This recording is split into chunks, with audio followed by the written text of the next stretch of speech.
authorizing and essentially enabling this type of an adverse event, they may know that for those who don't have that, it may be much safer. There may be clues when you go down and really get granular about every single case. In addition, they want to look at what some of the mechanisms are. The mechanisms may give some insight as to what is going on. Should we expect to potentially see further pauses in the future? I mean, could this keep happening with the vaccines because they're so new? Well, you know, if you look at the history of, take a look at what has gone on with the Moderna and the Pfizer, where you have, you know, literally tens and tens and tens of millions.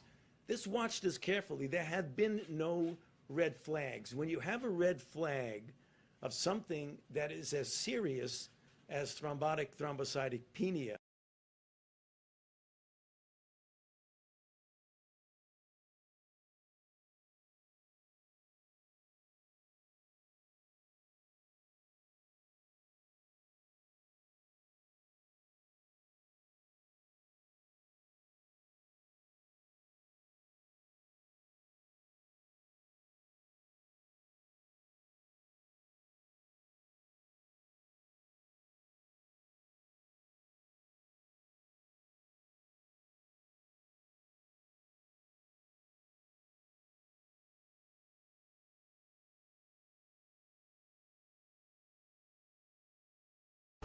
Good morning, everybody, and welcome to News Now from Fox. It is Hump Day, Wednesday, April 14th, 2021. Taking a live look at the Chrysler Building and a bunch of other skyscrapers in downtown Manhattan. That's New York City, New York, and the sun is rising here on the East Coast. This live picture, they've been switching it up just a little bit, going from shot to shot. Regardless, they are all beautiful.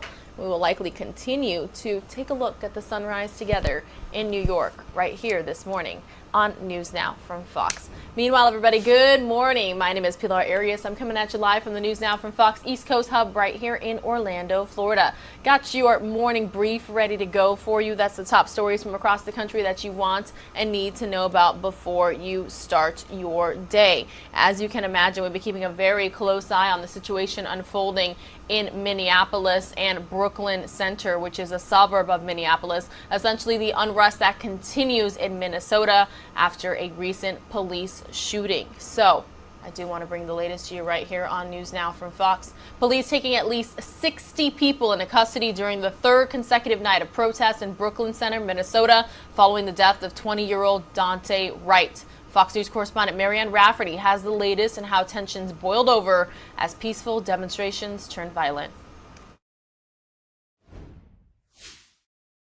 Say his name! Dante Wright! Relatives of George Floyd comforting the family of Dante Wright at a rally Tuesday. The two groups bound together by a similar tragedy. To the Wright family, just letting you all know, from the Floyd family, y'all have our condolences. We will stand in support with you all. Meanwhile, hundreds of demonstrators took to the streets. Authorities thanked those who protested peacefully, but come nightfall, chaos ensued as some protesters lit fires in the streets and worked to compromise the barrier set up around the police department. Officers quickly becoming the target of bricks, rocks, bottles, and more. It's fine, and we encourage you to be peaceful and exercise your First Amendment right.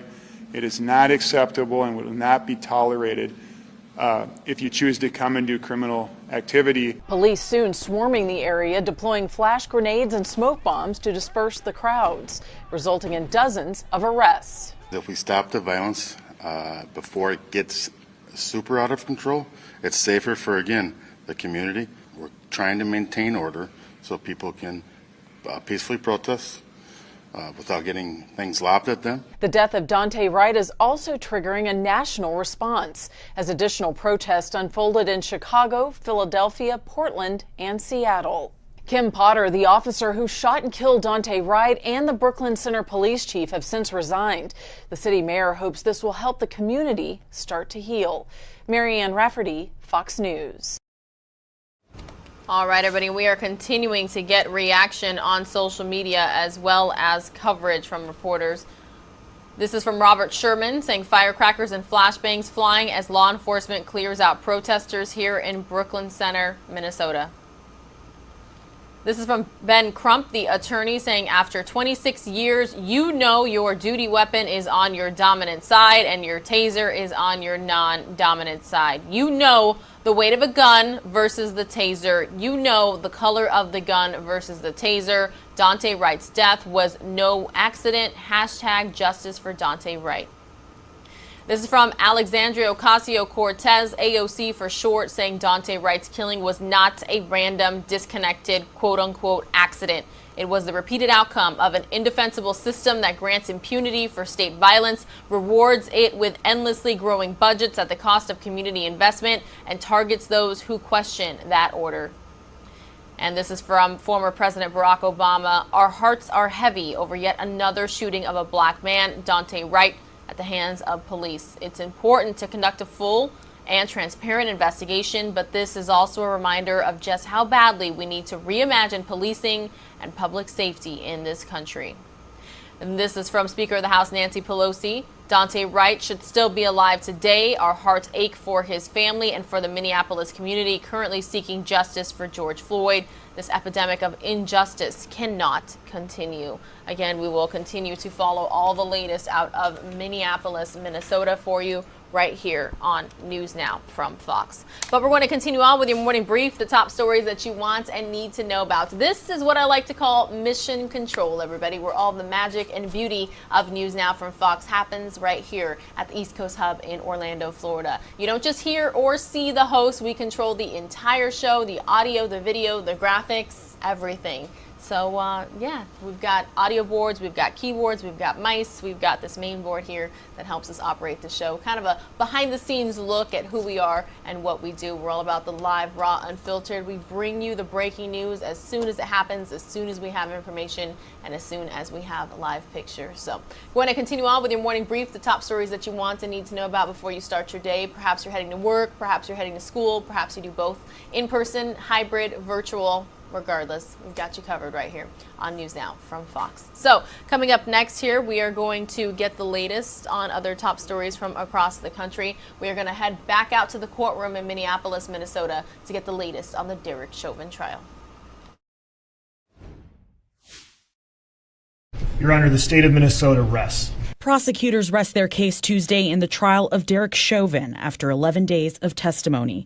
The defense then calling its first witness, a retired Minneapolis police officer who testified about a previous arrest of George Floyd in 2019. The passenger was unresponsive and non-compliant to my commands. A paramedic who responded to that call said Floyd had high blood pressure and told her he had been taking multiple opioids about every 20 minutes. On cross-examination, she testified that Floyd was coherent while being treated. Judge Peter Cahill allowed the evidence to show the effects ingesting opioids might have had on Floyd. The defense has argued Floyd's drug use and underlying health issues were responsible for his death last May. This evidence is not to be used as evidence of the character of George Floyd. Jurors also heard testimony from a passenger in Floyd's car prior to his death and a Minneapolis Park police officer who was present at the scene of Floyd's arrest. He stood across the street guarding the vehicle Floyd had been in. The crowd was becoming more loud and aggressive. A lot of yelling across the street.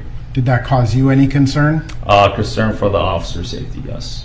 Just outside the courthouse today, attorney Benjamin Crump joined members of Floyd's family and the family of Daunte Wright, a 20-year-old black man fatally shot by police on Sunday. If ever there was a time when nobody in America should be killed by police, it was during this pinnacle trial. The defense is expected to wrap up its case by Friday. Anna Eliopoulos, Fox News. Taking a live look now, everybody, at Jacksonville, Florida. Looks like it is a gorgeous Wednesday morning there. That Wells Fargo building, for sure, one of the most uniques I think I've ever seen. It's the base of it, how it kind of branches out there. Looks like a pyramid and a rectangle all at the same time. Interesting, for sure. That is part of Florida I've never been to. I would love to get up there soon. Now, hopefully, with vaccinations and coronavirus restrictions being lifted, travel will become the norm again. All right, speaking of the coronavirus, the top story in relation to the pandemic yesterday that we're continuing to follow here. President Biden says there's more than enough doses of Pfizer and Moderna's vaccines to inoculate every adult in America after Johnson & Johnson's shot is placed on the back burner following potential rare side effects. Fox News correspondent Kevin Cork has the reactions from folks who were scheduled to get the shot, as health officials are telling the roughly 7 million people who received it so far to remain calm. There's a hold on Johnson & Johnson. Use of Johnson & Johnson's one-and-done coronavirus vaccine halted. Health authorities recommending the temporary pause Tuesday over concerns the shot may be linked to rare blood clots after reports of at least 6 women suffering clots, one of them dying.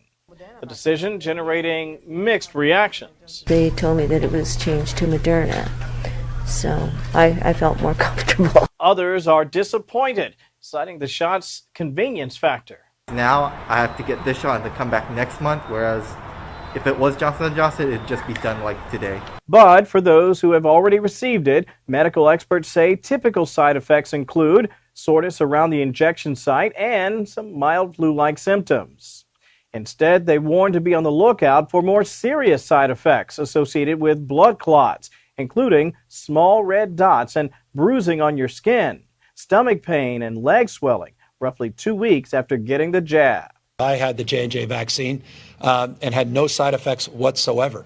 Meanwhile, officials are urging people to stay calm, claiming the absence of the shots won't impact the battle to achieve herd immunity. It will not materially impact our ability to fulfill our expectations and commitment to provide enough vaccine to fully vaccinate all those that seek to get vaccinated. The CDC is expected to meet again on Wednesday to provide new guidelines for the Johnson & Johnson shot.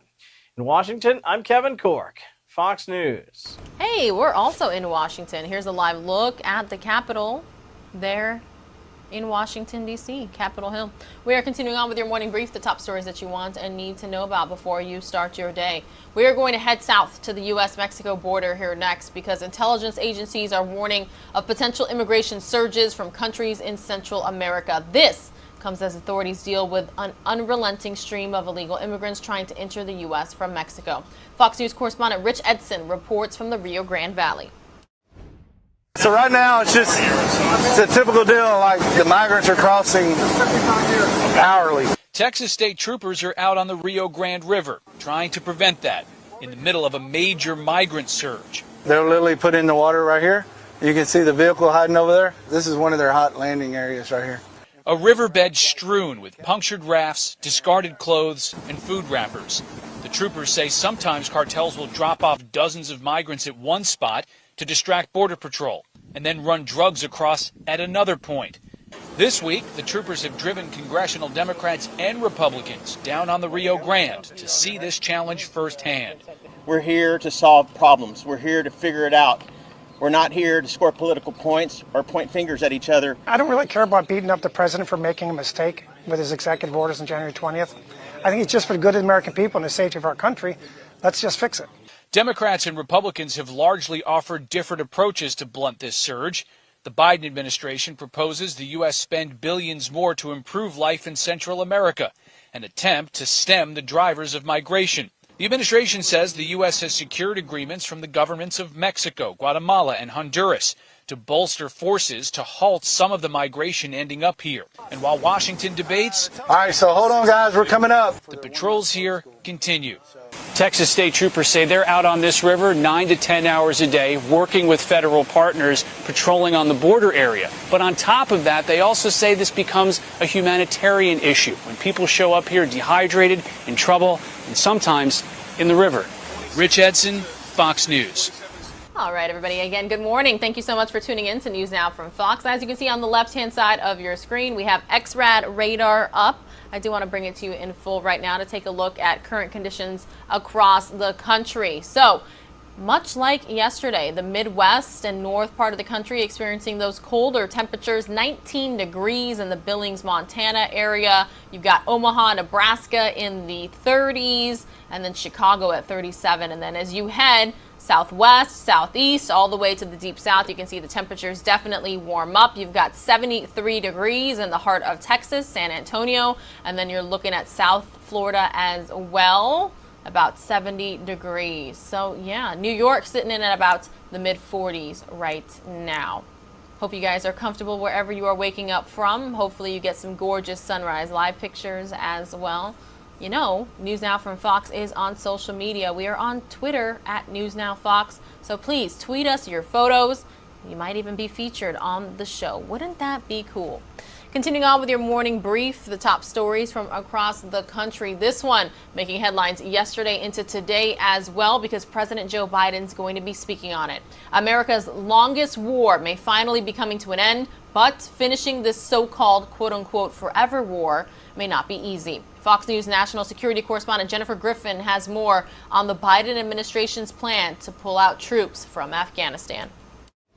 The president has been consistent in his view that there's not a military solution to Afghanistan, that we have been there for far too long. Today, the White House announced President Biden will pull all U.S. troops out of Afghanistan by September 11th, the 20th anniversary of the 9/11 terrorist attacks, having foreshadowed that meeting President Trump's May 1st deadline was not in the cards. Just in terms of tactical reasons, hard to get those troops out. U.S. military commanders had argued to keep the current 2,500 U.S. troops in Afghanistan to avoid a humanitarian catastrophe and the return of the Taliban. But Biden was convinced by his political advisors to go to zero. Secretary of State Tony Blinken and Defense Secretary Lloyd Austin will break the news to NATO allies in Brussels tomorrow. While campaigning last year, Biden said he thought some U.S. troops would need to stay in Afghanistan. Several thousand people to make sure that we have a place from which we can operate. Pentagon leaders want to avoid what happened in Iraq in 2011 when Biden oversaw the Obama administration's decision to end the war,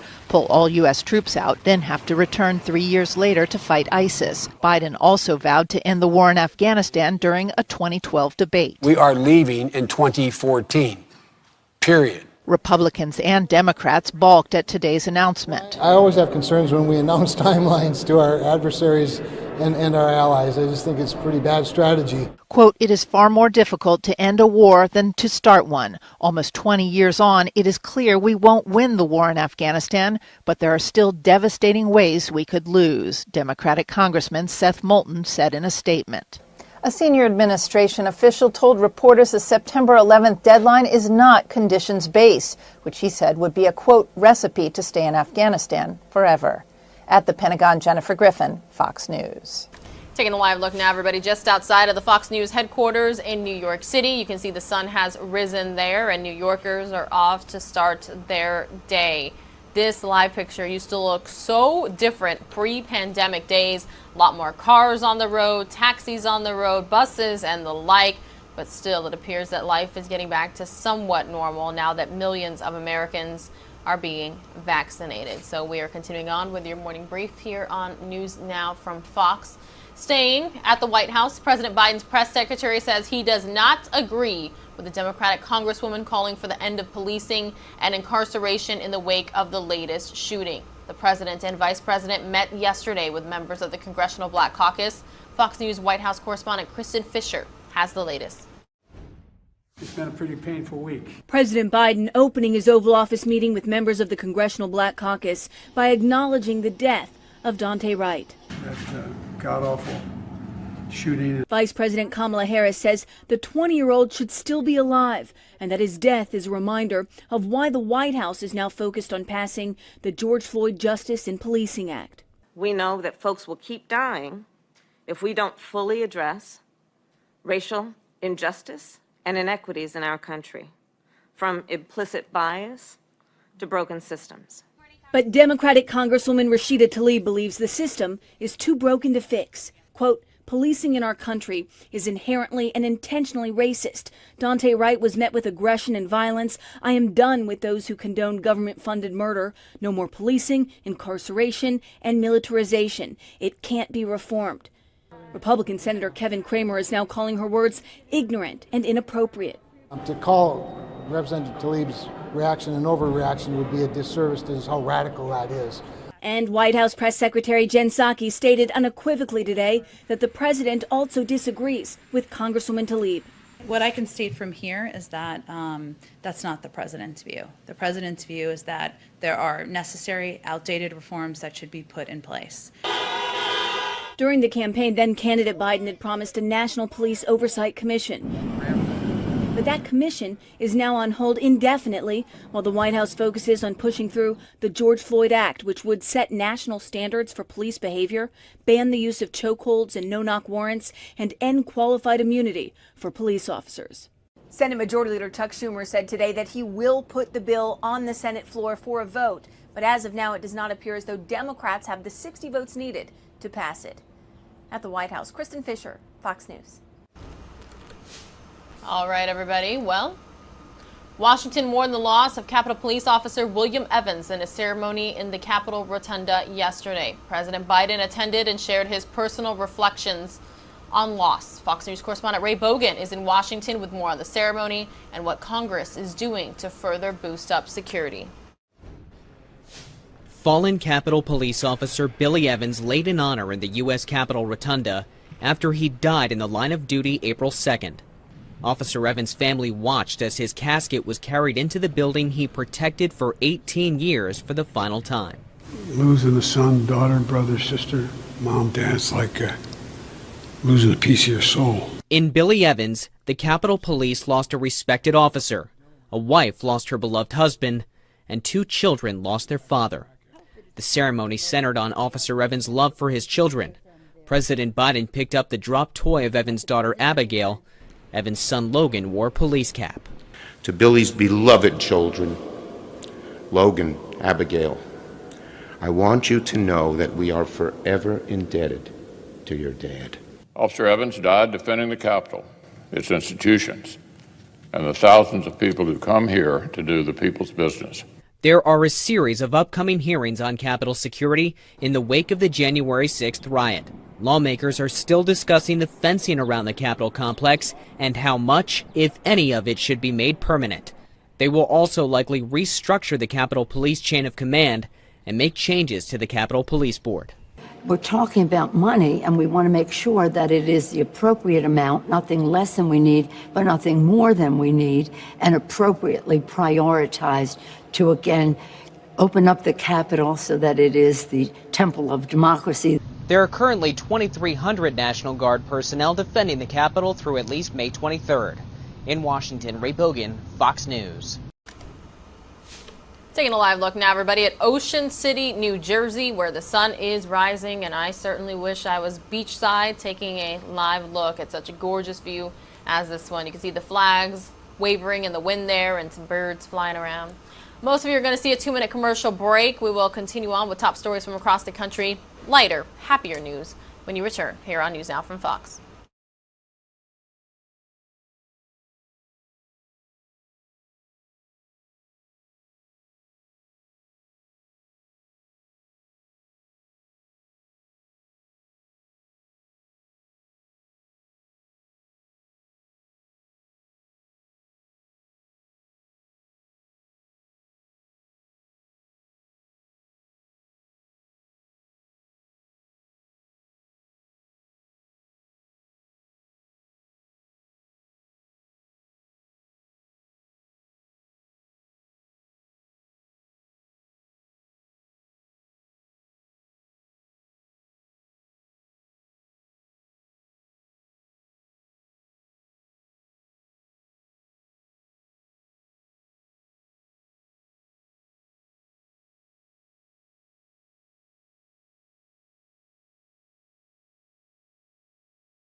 All right, back here on News Now from Fox, we continue to watch the sun rise from Ocean City, New Jersey.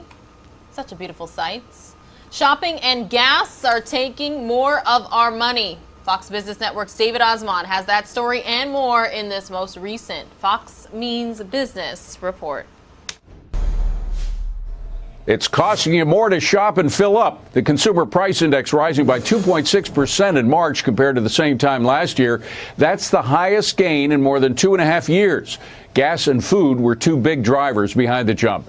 Speaking of gas prices, the national average of regular unleaded is up a whole dollar from a year ago, now sitting at $2.86 a gallon. A mixed bag on Wall Street, the S&P 500 reaching a new record. The Nasdaq also ending the day in the green, led by a rally in the tech sector.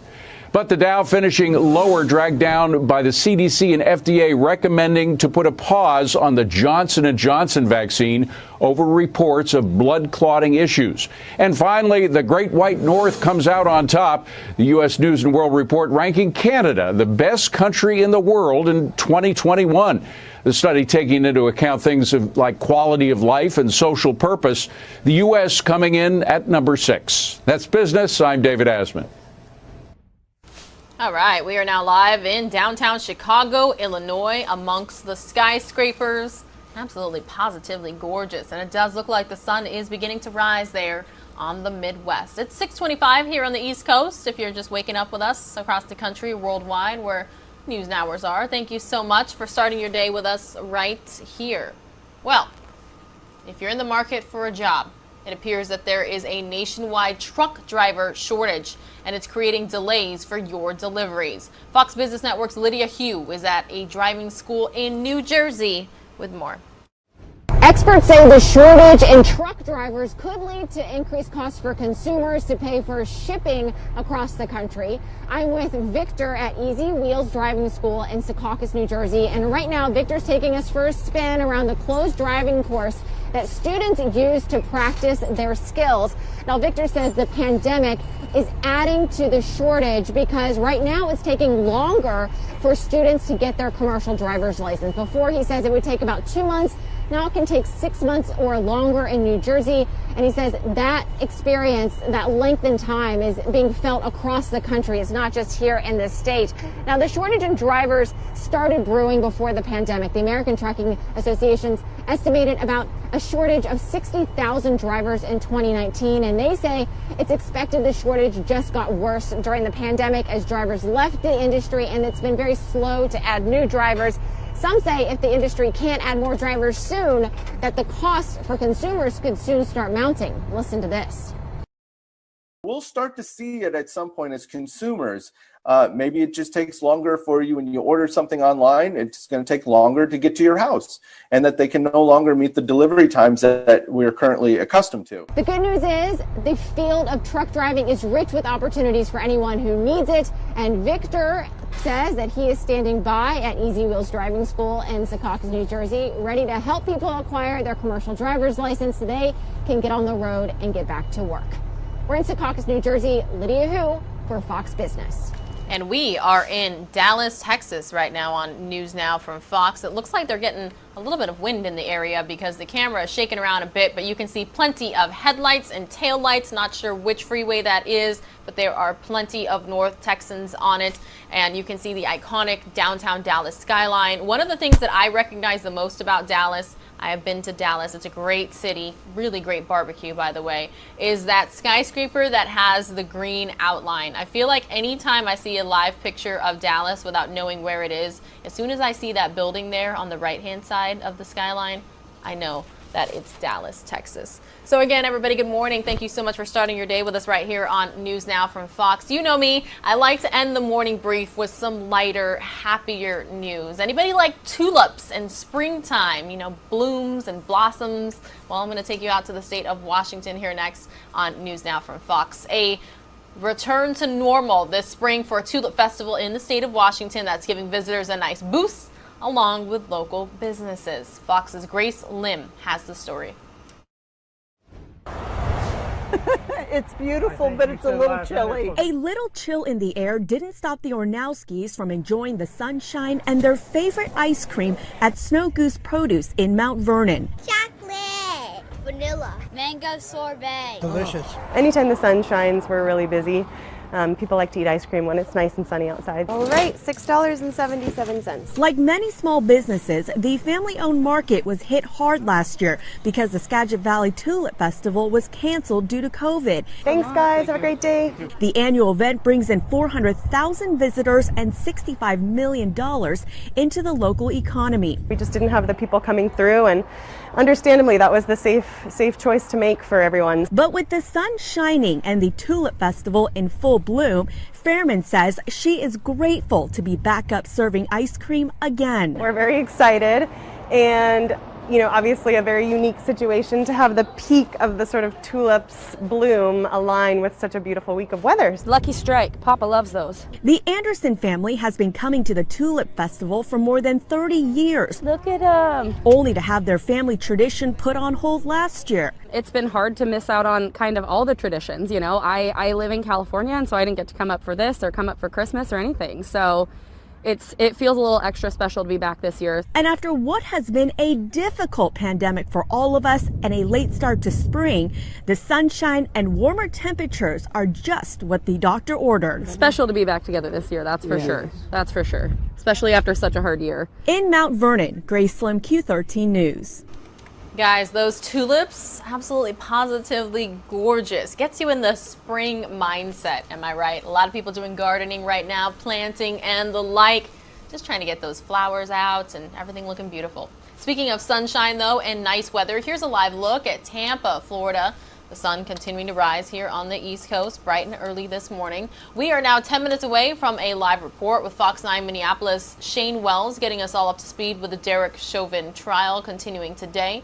In terms of nice weather, I was just talking about, it's currently 71 degrees in Tampa, Florida. It is expected to reach a high of 89 degrees today. So pretty warm out there. I do believe that some rain could be on the way for Florida, though, this weekend. I'm taking a look. It appears Sunday and Monday, Tuesday, all the way into Wednesday of next week. There are some rain chances out there in Tampa. You know what I should have done, everybody, and I still might have some time to do it while I'm talking right now. I should have brought up a live picture of Phoenix, Arizona for this next top story I have for you. Let me see if that is possible while I continue to chat. And I do have one. So what I'm going to do first, because in order to bring it in, I have to get off the Tampa live picture. So I'm taking you back out to the Fox News headquarters in New York City. Talk about behind the scenes, everybody. You're listening to me chat while I do this right now. All right, it takes just a second to switch live picture. So from Tampa out to Phoenix. Was that a bird, everybody, that just went by the camera?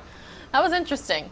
All right, here we go. Here's my hometown, Phoenix, Arizona. This is a live look of the downtown skyline. You can see Interstate 17 there. That is the thoroughfare that takes everybody from central to northern Arizona. So if you're going up to Sedona, you're going up to Prescott, you're going up to Flagstaff, any of the destinations up there that are gorgeous, in particular this time of year, that's how you would get there. So major thoroughfare for semi-trucks. So you see there, you got Chase Field, where the Arizona Diamondbacks play. You've got the Chase Tower as well, the tallest building in Phoenix.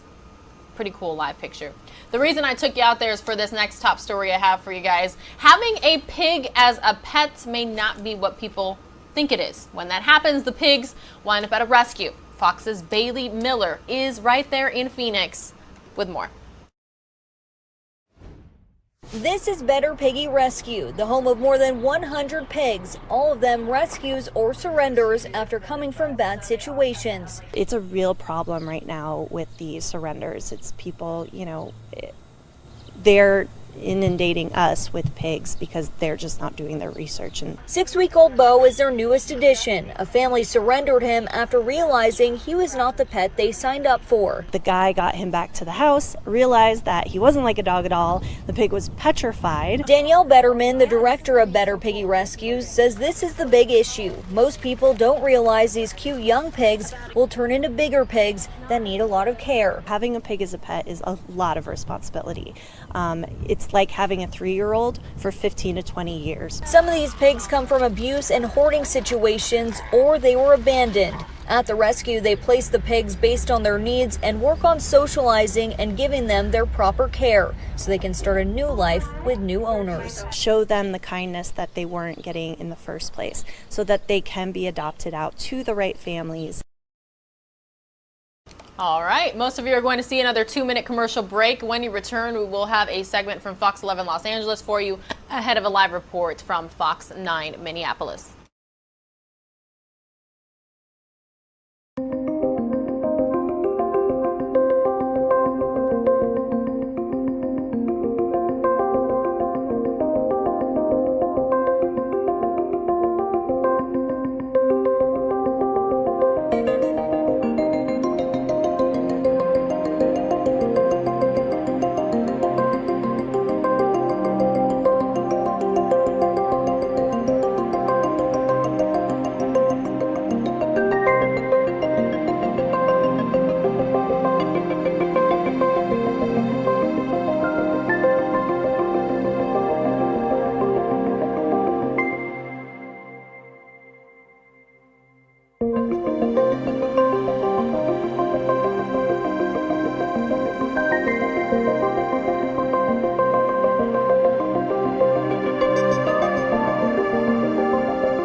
We are going to quickly go out to Fox 11 Los Angeles for this next segment here on NewsNOW from Fox. April is Sexual Assault Awareness Month, and research shows assaults are far more prevalent than we might have ever realized. Women victims and also men. They spoke with Taylor Johnson of the National Women's Coalition Against Violence and Exploitation. We're minutes away from a live report with Fox 9 Minneapolis, everyone. Well, April is Sexual Assault Awareness Month. The annual campaign aims to raise awareness about the causes and risk factors for and of sexual violence. It also aims to empower survivors and help others take steps to prevent it in their communities. Joining us to discuss all of this and more is Taylor Johnson from the National Women's Coalition Against Violence and Exploitation. Taylor, good morning. Hi, good morning. Thank you for having me. Thank you for being here. This is an important conversation, and let's start with the very basic. What is sexual assault? Yeah, so sexual assault is essentially any type of sexual contact or behavior that occurs without the consent of the recipient. And this includes rape and molestation. This includes sexual harassment in any setting, including online, exposing or flashing, groping, or any sort of unwanted sexual touching above or under the clothing, forcing a person to pose for sexual pictures, or also sharing or publicizing intimate pictures without consent. And it's amazing at how often it occurs, and not just to women. A lot of men experience it as well. Right, that's correct. It's estimated that someone experiences sexual assault in the U.S. every 73 seconds. It's also estimated that about 1 in 5 women are rape survivors, that 1 in 3 women and 1 in 6 men have experienced sexual violence in their lives, and that 1 in 4 men and 1 in 6 men were sexually abused before the age of 18. And it's also more likely for people to know their assailants, whether it's an intimate partner or an acquaintance, rather than it being a stranger, which is sort of commonly predicted or commonly displayed in the media and things like that. And it's also estimated that 3 out of every 4 sexual assaults are not reported. And despite data showing an increase in self-reports of rape and other sexual assault, there has been a decrease in reporting to the police. And a lot of this has to do with the stigma that exists around sexual assault. You know, talk a little bit about that stigma and why that still exists. Yeah. So it's very common for victims to feel ashamed, embarrassed, or fearful of being blamed, which often holds them back from telling police or their friends or their family. And a lot of this has to do with this rape culture that exists and feels the need to question irrelevant things like how much alcohol the victim consumed or how suggestive their clothing was. There's also this misconception that an incident can't be considered sexual assault if the victim didn't verbally tell the perpetrator no. And there are many reasons why someone might not explicitly say no. Some reasons might be fear over losing their job if their abuser is has a position of power over them. Some might not even know that they are experiencing sexual assault. And they may also fear that saying no could, put their lives at risks. And it's just important to remember that consent is not the absence of a no, it is the presence of an informed and freely given yes. So what can people do to help survivors of sexual assault or sexual violence? Yeah, that can be really tricky. And some of the best ways we can support, first and foremost, the best way we can support survivors is to believe them. It's important that we validate their feelings and express our concern. And it's also really important that we don't ask about the details unless they choose to give them to us. That includes, it can be very traumatizing for a victim to have to relive that experience. And some supportive things we could say to a survivor include telling them I believe them, telling them I'm so sorry this happened to you. You didn't deserve what happened to you. What happened to you is not your fault. You're not alone. I care about you and I'm here to listen and help you in any way I can. Those are just some of the best ways that we can really be there for our people if they're experiencing any sort of sexual violence in their lives. And the resource that people can turn to if they need more information? Yeah, so the National Women's Coalition Against Violence and Exploitation is a national anti-violence nonprofit. And so our website, nwcave.org/help, has a long list of hotlines and legal resources. And also our partners at the No More Foundation at nomore.org and RAINN.org, which is RAINN.org. They have a ton of resources and information for their sites for people who have experienced sexual assault and who are also just, and other people who are also just looking for resources and information about how to help their loved ones. And another great resource is your local YWCA. They have a lot of great resources that are specific to helping victims and survivors of sexual assault. Well, it's good that people know that there are places to go where they can receive help, including legal help as well. So, Taylor, really, thanks so much for joining us and talking about this. Thank you so much for having me. All right, everybody, we are going to be heading out to Minneapolis, Minnesota right now, where Fox 9's Shane Wells is joining us live this morning to get us all up to speed with the latest in the Derek Chauvin trial. Good morning, Shane. How are you and how are things going out there in Minneapolis? Yeah, good morning. Yeah, the defense has taken off with its case. It is now in control in the driver's seat, and they got off to a quick pace. Already, we heard from 6 witnesses yesterday. We heard from a former paramedic and a former police officer who both responded to a 2019 traffic stop with George Floyd, in which it was similar circumstances. He admitted he was under the influence of drugs. The officer said he did not comply immediately. He was nervous. And then the paramedic testified that his his heart pressure was, or excuse me, I'm blanking on the word that I'm looking for right now, but his blood pressure, that's what I was looking for. It was so high that she actually thought he might have a stroke. She wanted him to go to the hospital immediately. One witness that was highly anticipated is a use of force expert, a paid use of force expert. He was formerly employed by the Santa Rosa Police Department for 22 years, left there in 2004.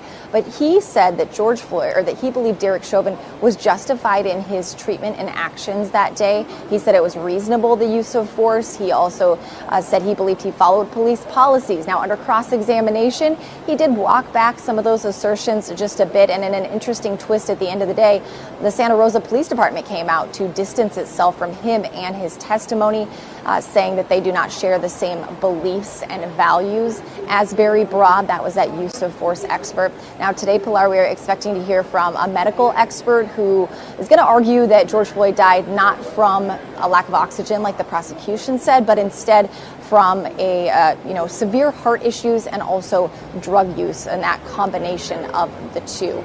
We expect maybe just 2 or 3 more witnesses for the defense, and they should wrap up their case tomorrow. Do we have any idea how long they have slated for jury deliberations? Like a week, 2 weeks? We don't know, but the judge basically told them to pack a bag and be prepared because they will be sequestered during that time. No idea how long this is going to take for the jury to come to this decision, but it is a very important verdict, and everyone will be watching. Of course, and we've been streaming it all live right here on News Now from Fox. So Fox 9's Shane Wells, thank you so much for joining us early this morning. Thank you. Taking a live look now, everybody, just outside of the Fox News headquarters in New York City. Most of you are going to see a 2-minute commercial break. More News Now from Fox is next.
All right, back here on News Now from Fox, we are going to depart New York City and head on out to North Texas, where Fox 4 Dallas put together this segment about the Johnson & Johnson vaccine concerns after both the CDC and FDA yesterday recommended a halt due to very rare blood clotting.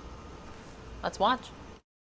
Good morning to Dr. Ben Newman, Chief Virologist at Texas A&M University's Global Health Research Complex. Good morning, Dr. Newman. Good morning. Okay, so, when the Johnson & Johnson vaccine came out, I thought to be a game changer because it's just one shot. What, with these safety concerns now, what's your biggest worry? Yeah, so the safety concerns that we're seeing are essentially the same as the ones that had temporarily paused the AstraZeneca vaccine over in Europe. And these are the same safety concerns that I would in general have for the other types of vaccine that are like this. So there's a Russian vaccine and a Chinese vaccine that are essentially the same thing as the Johnson & Johnson vaccine. It's not so much the overall risk of thrombosis. That's something that does happen in a certain number of people every day. It's that this is a particularly rare type of thrombosis. And probably what is going on here is that the vaccine is telling us something. So we've seen this with other vaccines before, where the vaccine will reveal something about a particular group of people.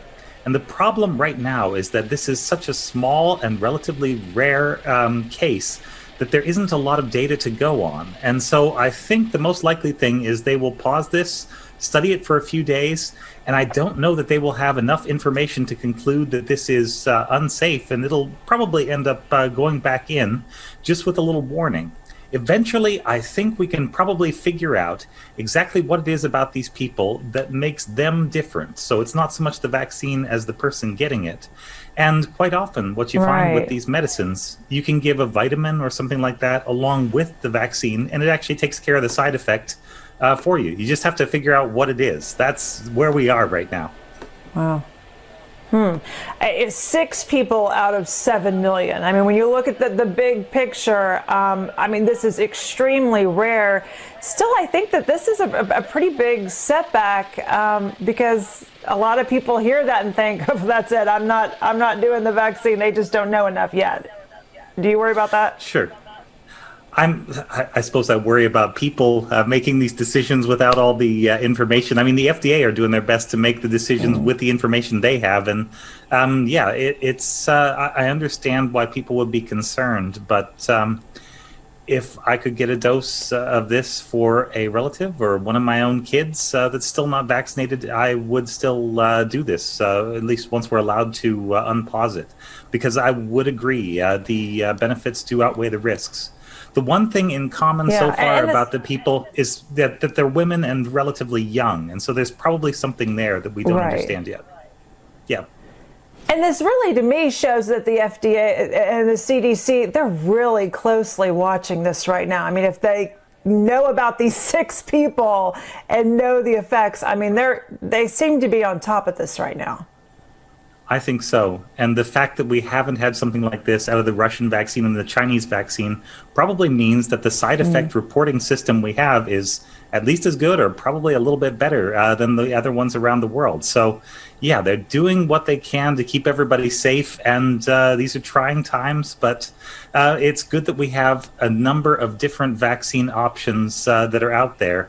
And I would say, yeah, if one's off the market, that's fine. There are still 2 more there and a couple more on the way. Yeah, so the CDC Advisory Board meets tomorrow, and we were talking about what the next step in the process is. You said this could be sidelined for a while, you think? Normally, I would expect this to be sidelined for perhaps a week, maybe 2 weeks for study. It would depend on how long until they can reschedule another meeting. It may be as simple as that.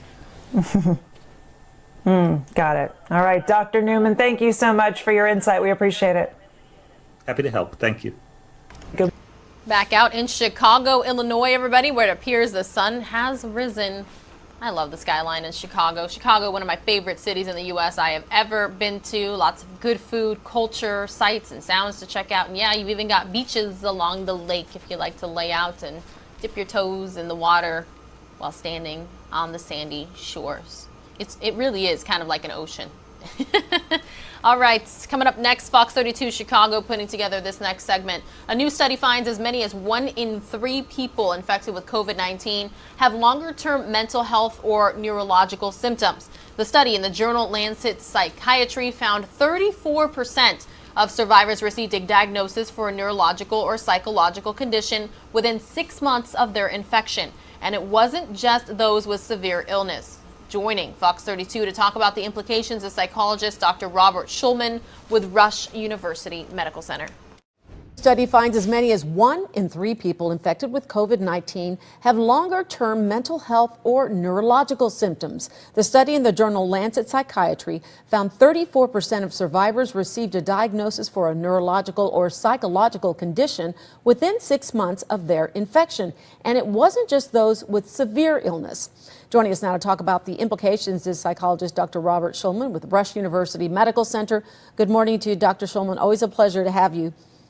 Good morning, Sylvia. So I thought this was interesting. The most common diagnosis in this study was anxiety. 17% of those treated for COVID were diagnosed with anxiety, and that was followed by mood disorders. So what is it about COVID that is causing these symptoms? Because we tend to think of it as more of a respiratory issue. You know, it's several-fold, and it's hard to pinpoint whether this is a biological reaction, the same sort of inflammatory process that affects lung tissue and other organs in the body, affecting the brain similarly, or if this is more of the effects of chronic stress, of having long-haul symptoms or having been ill, along with everything else going on. Yeah. COVID. I'm curious, is that something you've seen in your practice? Well, we've certainly seen higher incidences of anxiety and depression over the past year in all age groups, actually, because of a lot of the stress and restrictions. I work in our Rush post-COVID clinic. We're seeing long haulers who have the sort of the fatigue syndrome and the brain fog that's persisting. And there is a sense of demoralization that occurs with that and discouragement. But there's also probably something more, because these are individuals who have no prior psychiatric history and are showing signs of conditions and symptoms that they never would have had before, even under periods of stress. Very interesting. So there is a biologic component to this. Okay, so let's talk about the neurological effects. The study found that those with COVID had a 44% increased risk of neurological illness compared to people recovering from the flu. So those were related to Parkinsonism and Guillain-Barré syndrome. Explain what that is and what could be happening there.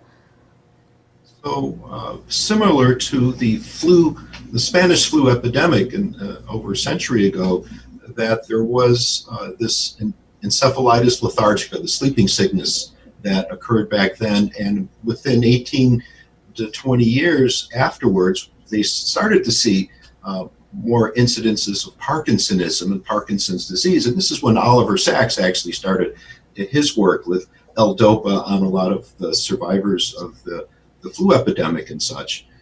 I think it's probably something similar, that there is an inflammatory response that is triggered by the virus that affects parts of the brain that results in symptoms of Parkinson's disease. Guillain-Barré is actually more of a peripheral nerve disorder, where there is this immobilization of the nervous system that starts, at the far periphery, but may work its way up. If it comes all the way up to the chest level and starts affecting nerves and turning nerves off, then it can be quite severe, and individuals may end up on ventilators until the sort of the illness recedes back down. Right. And, this is still so new, so much to learn, but this is the largest study yet to look at patients, more than 236,000 actually in the U.S., and they compared their records with those who experienced other respiratory tract infections during the same time. And it's so interesting because everybody early on who wasn't convinced that COVID was something kept saying, it's just like the flu.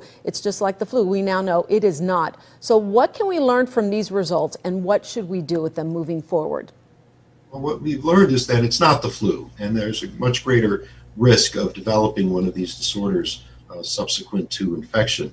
The study showed that for those who were hospitalized with more severe COVID infection, actually had a higher risk for many of the conditions, certainly the breathing problems and other neurologic problems, other organ problems, as compared to more milder cases. Interestingly, though, for the psychiatric disorders, anxiety and depression, there wasn't quite as a robust hazard ratio, meaning that it didn't separate out from the flu as much as the other conditions, but it was still higher, still more significant in people even with mild COVID infections as well. So, right. What we learned is that this is a severe illness, and we need to do our best to protect each other not to get ill with this, because even with mild cases, you can have long-term sequelae to it. Right, and I think that's the key there. Some of these were mild cases, and it was long-term. Dr. Robert Schulman with the Rush University Medical Center, always a pleasure. Good to see you. Thanks for joining me. All right, everybody, we are on standby for a live report with Fox's Griff Jenkins. Most of you are going to see a 2-minute commercial break. We'll be right back.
Welcome back, everybody, to News Now from Fox. We're taking a live look at Daytona Beach in Florida. Absolutely positively gorgeous this morning.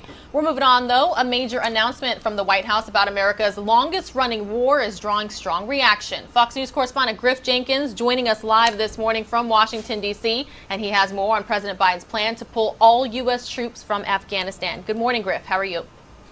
That's right. Good morning, Pilar. Imagine that. Troops down to 0 in Afghanistan. Didn't think we would see that. And today, that announcement at the White House, President's going to outline the way forward, put that timeline out there. And it's drawing bipartisan criticism, not just from Republicans, but also from Democrats like Senator Jeanne Shaheen, a senior member of the Foreign Relations Senate Committee. She just doesn't agree with this decision. And this decision will bring roughly 2,500 U.S. troops still serving in Afghanistan home before the 20th anniversary of the September 11th attacks. Now, it's important to remember, Pilar, that President Trump had negotiated a deal with the Taliban to bring them home by May 1st. That's not happening. This plan pushes it a bit back, but it certainly would be significant to see all the troops come home.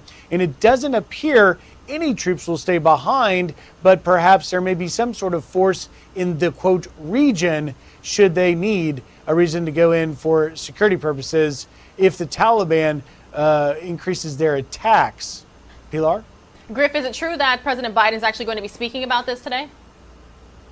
That's right. He'll make that announcement at the White House, we believe, this afternoon. And then the president will make this short trip across the Potomac River over to Arlington National Cemetery, where he will pay his respects to the men and women who fought and died in Afghanistan. All right, Fox's Griff Jenkins joining us live from Washington, D.C. Thank you so much for your time this morning. Thank you. All right, back out to Daytona Beach in Florida, everybody, because it's absolutely positively gorgeous as the sun is rising here on the East Coast. Coming up next, though, we're going to go out to the West Coast. The Kristen Smart case. Again, Kristen Smart, the name might be familiar. Sheriff's officials provided the details on the arrest of Paul Flores, Kristen Smart's former classmate, who was booked into jail on a single charge of murder. Let's get the update right here on News Now from Fox. Again, everybody, good morning. It is Wednesday, April 14th, 2021. We appreciate you being here. Investigation, Paul Flores has remained a person of significant interest. There's been some discussion of what is a person of interest versus a suspect, and it's really a matter of terminology. When a crime occurs, everybody involved in that area could be a person of interest until they're ruled no longer of interest, either through alibi, through witness, through physical evidence. But Paul remained as a person of interest, and as the case progressed, became a suspect and the prime suspect in the case. So I became sheriff in 2011 and did a complete and requested a complete review of all the physical evidence that had ever been taken in the missing person case. In late 2016, we discovered additional evidence that confirmed that Paul was the suspect in the disappearance. In 2019, we interviewed several witnesses that had not been previously interviewed, and I'll say some of that information came to light through the podcast that many of you are familiar with, that was produced and eventually led to our interviewing that witness. And with the knowledge of the discovered of new evidence, new witnesses, sheriff's detectives secured a court order authorizing the interception and monitoring of Paul Flores' cell phone and text messages. This is one of many things that have been done over the last 10 years. In February of 2020, detectives served search warrants at the home of Paul Flores, as well as his sister, mother, and father, all simultaneously last year. Physical evidence recovered during these searches led to the service of additional search warrant at Paul Flores' residence in April of last year.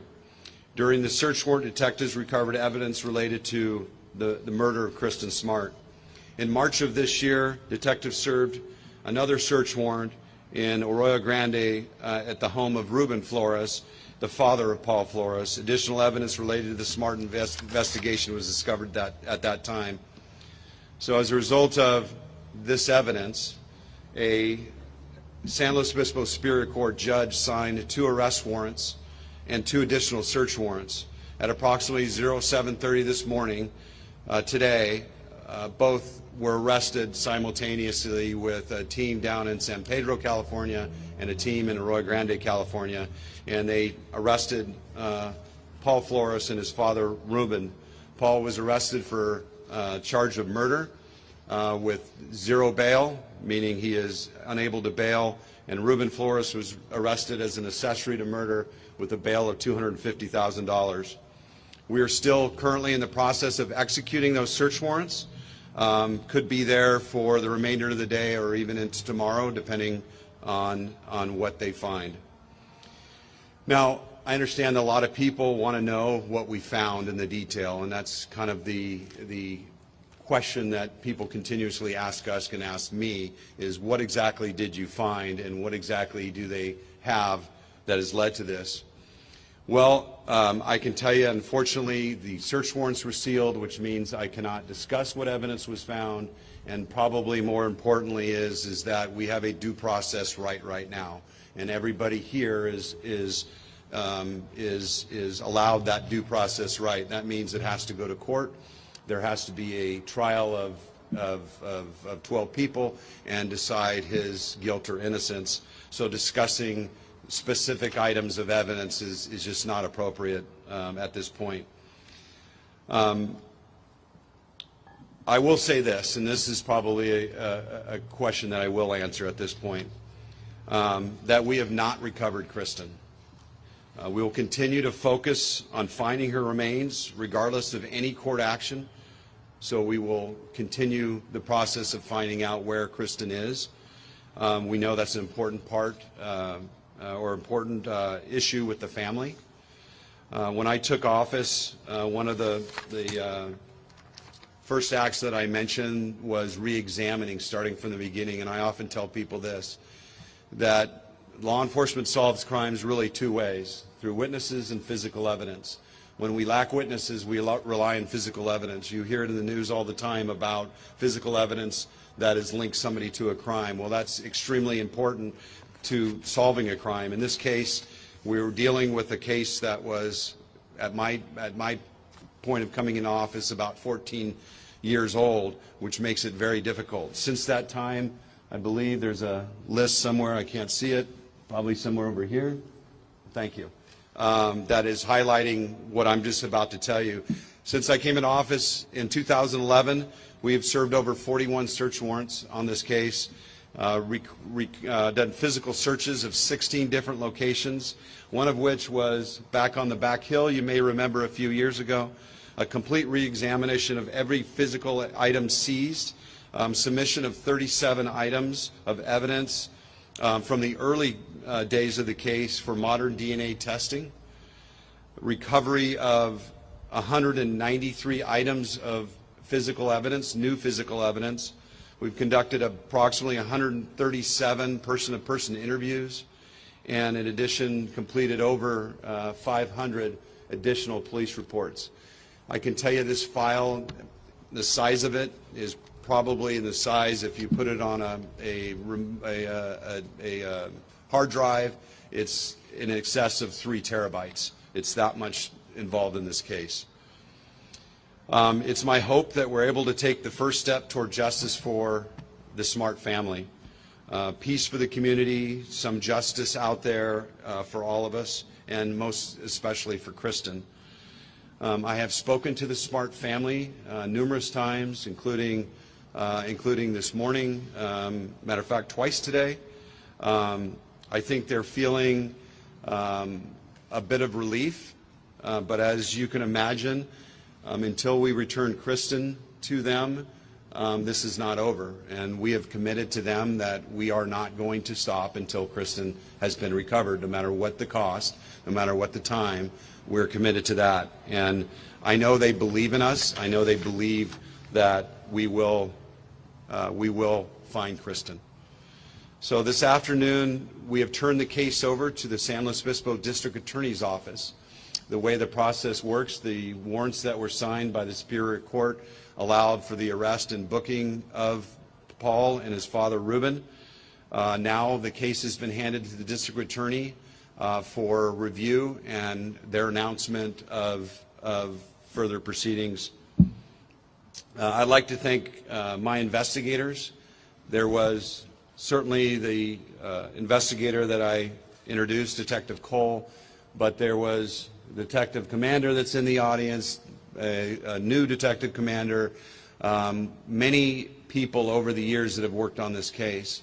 I think the people that are representing here today, myself, the chief of Cal Poly Police, weren't part of this investigation, weren't part of this agency that we are all in when this happened.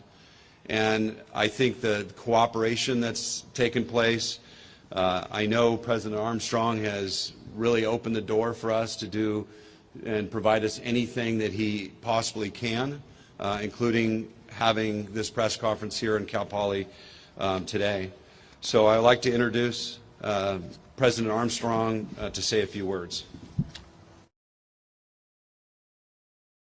Most of you are going to see a 2-minute commercial break. This was an update on a 25-year-old cold case in California, the Kristen Smart case. More News Now from Fox is next. Obispo being here today. Our Cal Poly and Central Coast communities have watched the case of Kristen Smart's disappearance closely and hope for justice for Kristen and resolution for the family for years.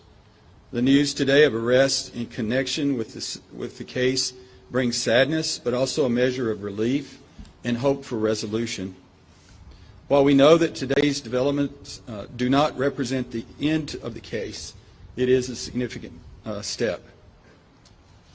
We at Cal Poly offer our thanks to Sheriff Ian Parkinson and his department, as well as District Attorney Dan Dow and his office, who have worked hard to find answers in this case for Kristen and her family. I know that many across California and the U.S. and many of you here today also thank Chris Lambert for his efforts as well.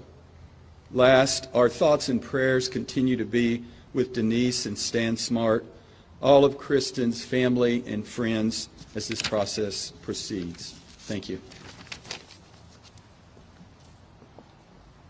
Thank you, President Armstrong. I am prepared to answer any questions that you might have. Just understand, as I stated, that some of the items that I just will not be able to discuss.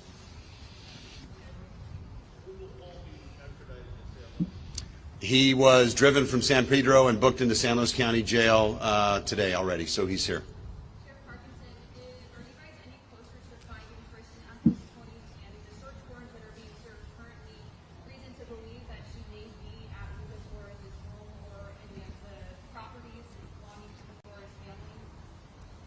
Well, the first part of the question is, are we any closer? And the answer is yes, I believe we are. But only time will tell. So if obviously we recover, we'd be making that announcement today. In regards to the search warrants, you know, we're after all kinds of things, physical evidence again, anything that might lead. Remarks of the Prime Minister and the Leader of the Opposition on Dame Cheryl Gilvan and of Shirley Williams.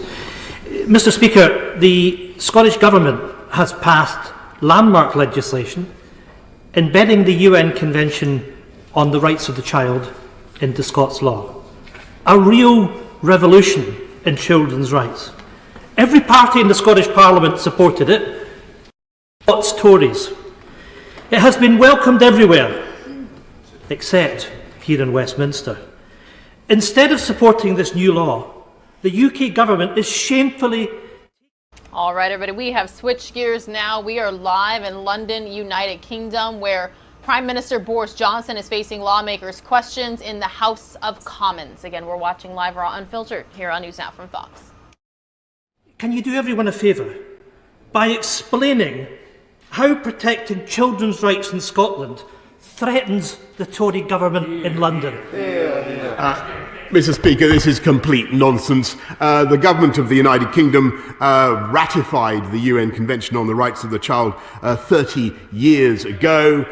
We all support it. It is nothing to do with the rights of vulnerable children, which we all protect. This is simply an attempt by the SNP to stir up constitutional chaos and create another fictitious bone of contention between themselves and the rest of the country. If they really cared about the rights of the child, Mr. Speaker, they would do much more to improve education in Scotland, where they are so lamentably failing, Mr. Speaker. Ian Blackford. The rights of the child, an act passed by the Scottish Parliament, supported by every party, and his government is taking our Parliament, our government, to court. Mr. Speaker, there's nothing technical about this, and the Westminster government wants to strip away the rights of children in Scotland. This is a tale of two governments. We have an SNP Scottish government delivering the baby box, doubling the Scottish child payment, and providing free school meals to every primary school child. At the same time, this Tory government is robbing children of their rights in Scotland. Quite simply, Mr. Speaker, the SNP Scottish government has and will continue to work to ensure Scotland is the best place for a child to grow up. This legal challenge threatens that. It is wrong and it is morally repugnant, Prime Minister. Will the Prime Minister commit to withdrawing his legal challenge today? If not, we'll see you in court. Well, Mr. Speaker, the best thing they can do, as I say, for the rights of the child in Scotland is to improve their shameful record on education and to tackle the issues that matter to the people of Scotland, to tackle the tax regime that they put in place, to do better on fighting crime and drug addiction in Scotland. They should be looking at the issues that really matter, in my view, to the people of Scotland. And instead, they're going into the elections next month, Mr. Speaker, yet again on a campaign to break up this country. That's all they can think of. Break up this country, call for a referendum, break up this country, destroy our country, and call a referendum in a way that I think is completely irresponsible at a very time when we want to bounce back stronger together. David Jones. Thank you, Mr. Speaker. The A55 expressway is of huge importance to North Wales, linking the region to the main motorway network. It is also, as was noted in the recent interim report on the Union Connectivity Review, the principal freight artery for the port of Holyhead. The road is in desperate need of improvement and has been for many years. So will my right honourable friend confirm that the government will make it a priority to use its powers under the UK Internal Market Act to upgrade the road for the benefit of the people of North Wales? Thank you. I thank my right honourable friend. He's completely right, and Sir Peter Hendy has rightly identified the potential of the A55, and I think the best thing the people of Wales can do to guarantee these vital upgrades is to elect a Welsh Conservative government on May the 6th. We now go to Vicky Foxcroft. Vicky, I understand you're going to sign. Can you speak and sign at the same time for all our benefits? Vicky Foxcroft. Thank you, Mr. Speaker.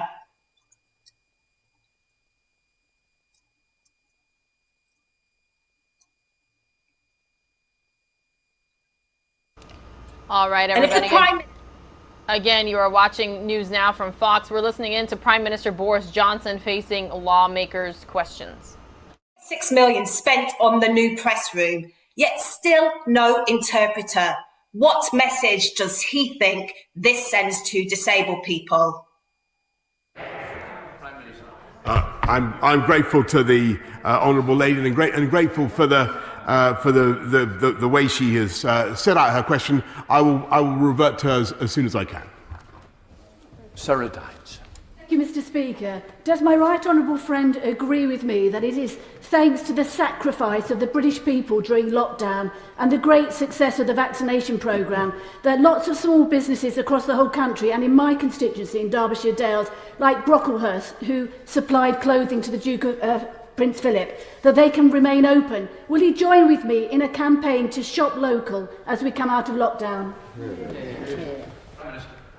I thank my honourable friend, and I can tell her that, yes, I certainly will encourage her and everybody else to shop local as we come out of lockdown, and as I very much hope that we will be able to do. And my right honourable friend, the Communities Secretary, has announced £830 million of funding from the Future High Streets Fund has been allocated to areas, including her own, in order to encourage that shopping that we all hope and want to see.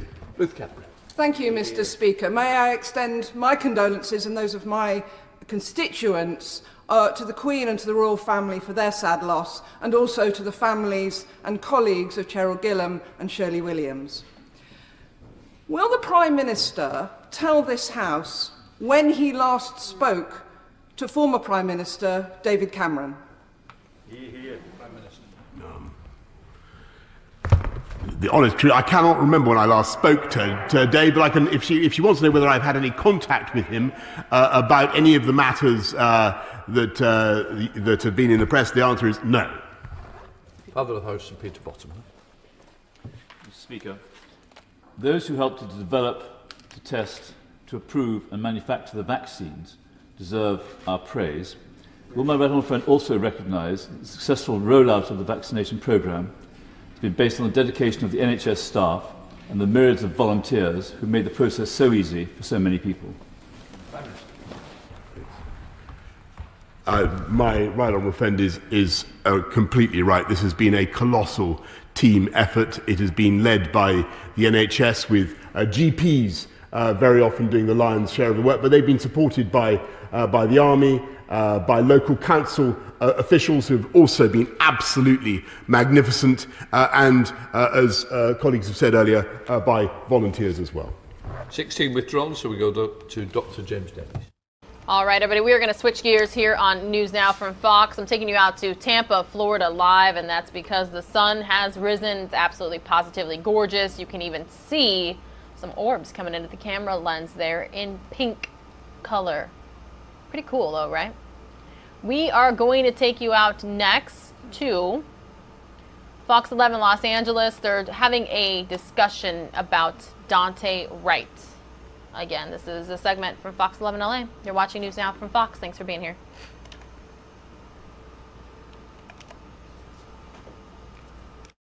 Joining us now to talk about the killing of Daunte Wright and the latest in the Chauvin trial is KFI AM 640 host Mo Kelly. Mo, it's great to have you. Thanks for joining us. Thank you for having me. Yes, and first off, what were your initial thoughts, your reaction to hearing of another case, this case of Daunte Wright, which is in the same vicinity as where everything's unfolding with the Chauvin trial? I thought it's actually bigger than George Floyd. We can't talk about Daunte Wright and also forget about Philando Castile. We can't talk about Daunte Wright and forget about Justine Damon. We have to also think about everything which has happened in that region in addition to George Floyd. This is like maybe a 30-mile radius of these incidents, and there's a level of distrust. I'm not saying that it's fair. I'm just saying it's a fact. There's a level of distrust between these communities and also local law enforcement. And although these shootings are not related, they are emotionally connected. And there's been an emotional crescendo over the past 5 years leading up to George Floyd, and now it's going to increase with Daunte Wright. Even though the specifics are very different, emotionally, this is going to be very difficult for the community to get past. What do you make of the fact that earlier we had a show of unity from LAPD, Los Angeles County Sheriff's Department, all of these groups coming together to talk about this, trying to carry on this conversation? Does this do anything at all? Because here we are again. I don't know if there's anything that can be done, because this goes back to just lack of trust between civilians and the law enforcement community. Because from many African Americans' perspectives, it's like, look, this is a routine traffic stop. How did it escalate to a use of lethal force? Now, you may have seen in this instance with Daunte Wright, they were specific to get out in front to release the body cam footage. And basically what I found interesting, admit fault in the sense of it was a mistake, their words, in the sense of using a gun as opposed to a taser. But for many residents, that's not going to be good enough, because once again, African Americans are on the short side of the stick. And it also promotes the false idea that only African Americans resist arrest. And I really want to focus in on that. That is not true. But these incidents of lethal force, unfortunately, are disproportionately against African Americans. And that's a greater concern for many in that area. And Mo, something that struck me during the news conference today was the fact that we had activists in that room, and they were really, in a way, holding the police chief and other officials' feet to the fire and demanding answers, demanding that they admit fault. Do you think this is something that we're going to begin to see? Are people saying enough is enough? Well, things are changing. I mentioned Justine Damon. That was the white woman who died by former officer Mohammed Noor. The city paid $12.5 million, paid $20 million for that wrongful death.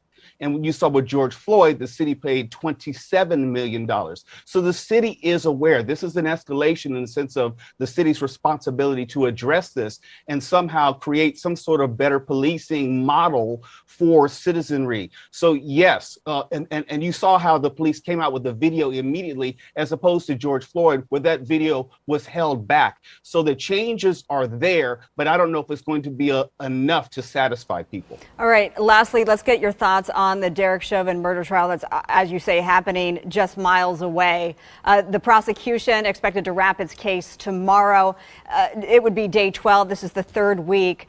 How do you grade the prosecution thus far, and what are you expecting from the defense?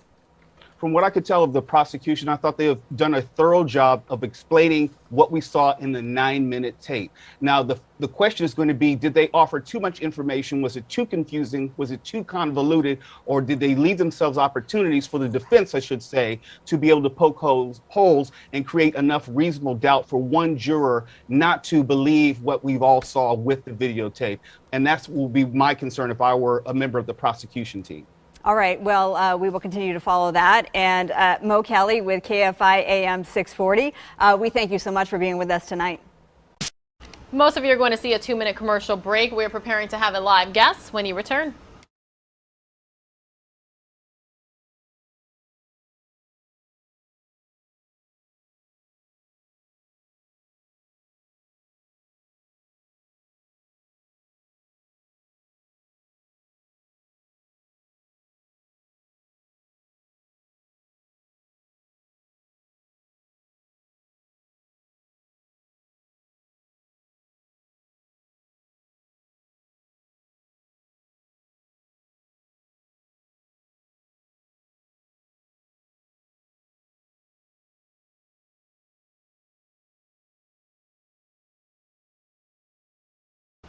Luis, it's Pilar. Good morning. Are you there?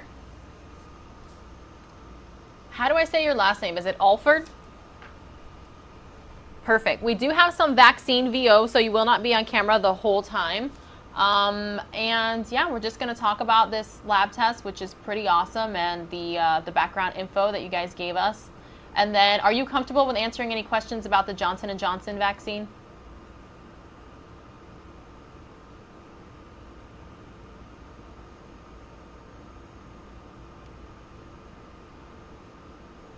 Okay, sounds good. Not a problem. All right, so we are in a commercial break in order to do the mic check.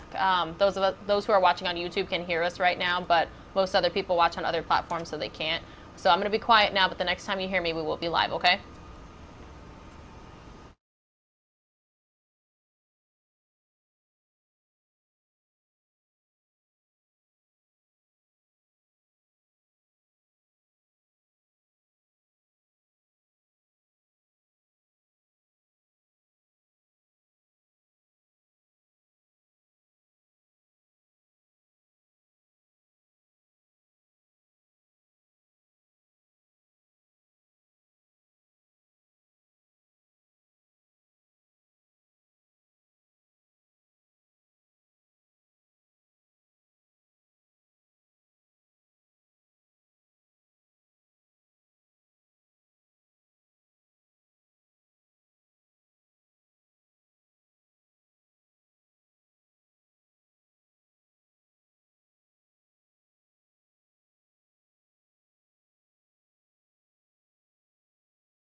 All right, everybody, welcome back to News Now from Fox. Continuing to take a live look at Daytona Beach, Florida. The sunrise was absolutely positively gorgeous this morning.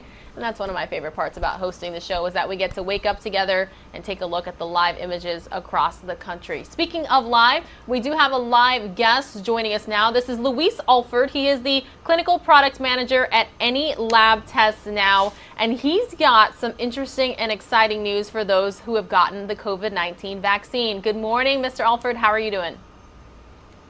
Good morning, Pilar. I'm doing great. Thank you for having me. All right, so we are hearing the CDC estimates at least 2 million people are getting vaccinated every day. So what does Any Lab Test Now have for those who have been vaccinated?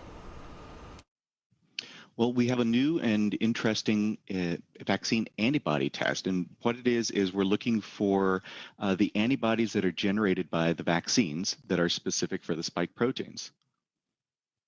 All right. According to a recent briefing by the nation's COVID-19 response team, the U.S. is on track to have a large enough supply by the end of May to vaccinate all American adults. Yet we're hearing 1 out of 6 respondents in a new survey say they want to, quote, wait and see how others respond to the vaccine first before getting the shot. Why do you think that is? Are people waiting to see how efficient the shot is, so to say? Well, we've got a lot of great real-world experience and data on this, looking at other countries that have done the vaccinations. I know that there has been some concern about the vaccines being perhaps new technology, as it's talked about, but we've seen, with our vaccine tests and throughout, that there has been a very good reaction to these vaccines and the antibodies they're created. Our tests can actually help demonstrate that there is a positive immune response based off of these vaccines. All right, you've already let our viewers know that the test looks for a spike in protein antibodies created by the COVID-19 vaccines. Of course, we're talking about both vaccines that require a double dose, right? The Pfizer and Moderna, not the Johnson & Johnson. That is correct. So we are able to demonstrate that if you get both doses of the mRNA vaccine, which are the Pfizer or the Moderna, and after approximately 2 to 3 weeks of your second dose, you should have enough of a positive immune response that we can then detect a good quantity of those spike protein antibodies that are developed. How was the test conducted? How do people take it? It's a really simple test. There's no preparation that you have to do at any one of our locations. We've got locations throughout the country. You can come in. It's a small sample of blood, around 2 to 10 milliliters. So we're talking just a couple teaspoons. And they have the results within about 2 to 3 days to let you know how positive or negative it is. That is really fast. And I know with any sort of blood work, people always ask, do I have to fast? We're hearing with this test, people do not, right? That is correct. There's really no preparation. We just recommend a little bit of hydration, and that's it. Just come on in and we can get you in and out in 15 minutes or less. And then I know that the results can be shared with people's primary care physician. Can you please talk about how and why that's important? So it's important because all of the results that we provide, really, we don't give any diagnostic information. We want you to work together with your primary care provider or your healthcare provider. And so you would be able to get those results through a secure portal. You can share them with your provider and then discuss, what those options mean for you, whether it's positive, whether it's negative, what that could mean, and what are the next steps. You've already talked about when people can take the test, 2 to 3 weeks after the final dose of a COVID-19 vaccine. But who, again, I just want to reiterate, who is eligible to take the test? Ideally, this would be for people who've never had COVID or who have never had the symptoms of COVID that they know of. So those who are Yet at the same interested, time, they've received the vaccine. those who are interested, how do they sign up? Where do they go? How do they get more information? Well, you can go to anylabtestnow.com and you can look for a location that's close to you. We have over 8,000 other tests that are available to you, as long as other COVID testing, but you can go on there, make an appointment, call into the location if you like, and make an appointment that way as well. All right, anything else you'd like to tell me or our viewers, Luis, that perhaps I forgot to ask? Well, no, with the COVID testing that we offer, we've got a variety of other tests that you would be able to come in and do as well. So we look forward to seeing you at any one of our Any Lab Test Now locations. All right, well, thank you so much for your time today. We really appreciate it. Thank you so much. Taking a live look now, everybody, at the White House in Washington, D.C. Most of you are going to see another 2-minute commercial break. More news now from Fox is next.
If you're looking for gorgeous live pictures from across the country, we have them for you right here on News Now from Fox. We get to travel the world together. You're taking a live look at the Brooklyn Bridge and the Freedom Tower, also known as One World Trade Center, live in New York City. You can see the harbor. You can see a boat about to go under the Brooklyn Bridge right now. I mean, this live picture is just beautiful. I almost wish that we could just sit and watch it all day. You can see traffic driving by there. Looks like plenty of sunshine out in the Big Apple today.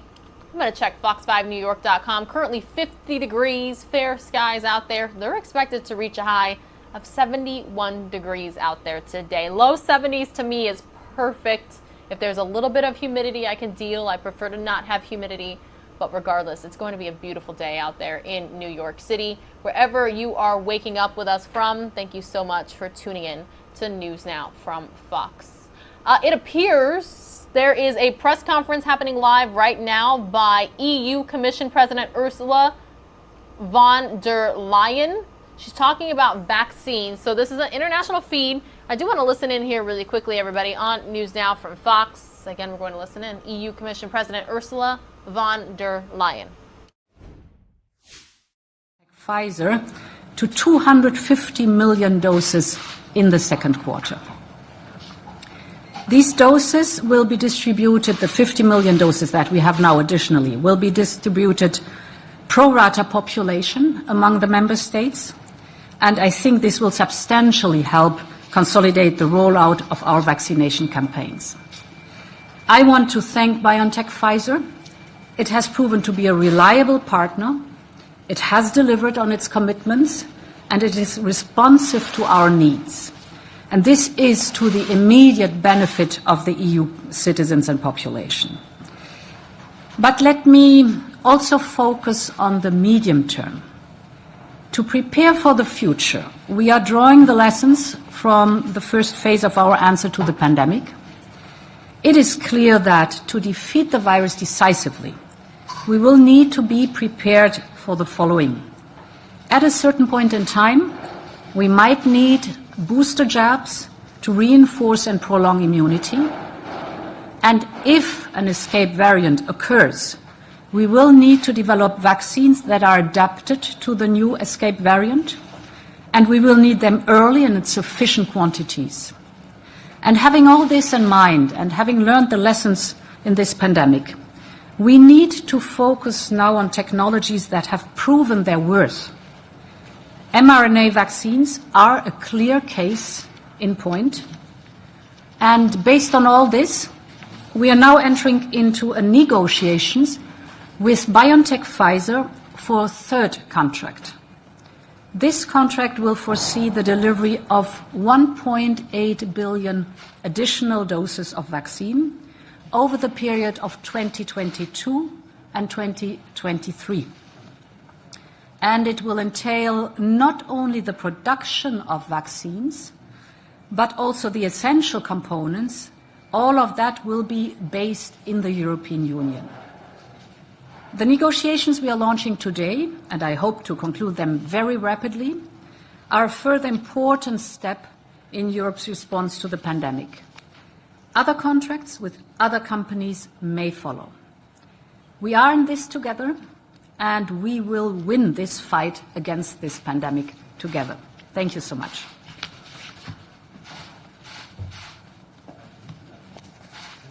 All right, everybody, again, that is European Commission President Ursula von der Leyen talking about vaccines, who they are partnering with contracts in, and how many doses they might be able to get. It appears that they have ended that feed really quickly. I am also seeing what could be some breaking news coming in right now to News Now from Fox. I'm monitoring the live feed, working to get some more information. As soon as I do, I'll bring it to you right here on News Now from Fox. Meanwhile, though, I'm going to take you all the way from the East Coast, New York City, to the West Coast, Fox 11 Los Angeles. They put together this segment with Dr. Drew Pinsky talking about the latest coronavirus headlines.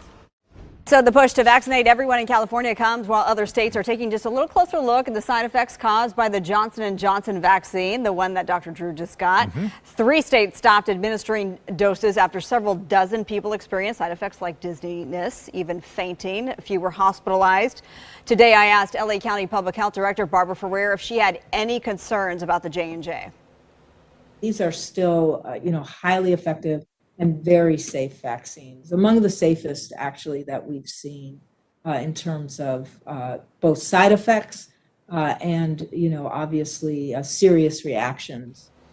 Yeah, Marla, none of these reactions were really serious, and I agree completely with Dr. Ferrer that this is a traditional vaccine, the Johnson & Johnson. It's an attenuated cold virus, essentially, that's given properties to make it produce the spike protein that these vaccines are built to do.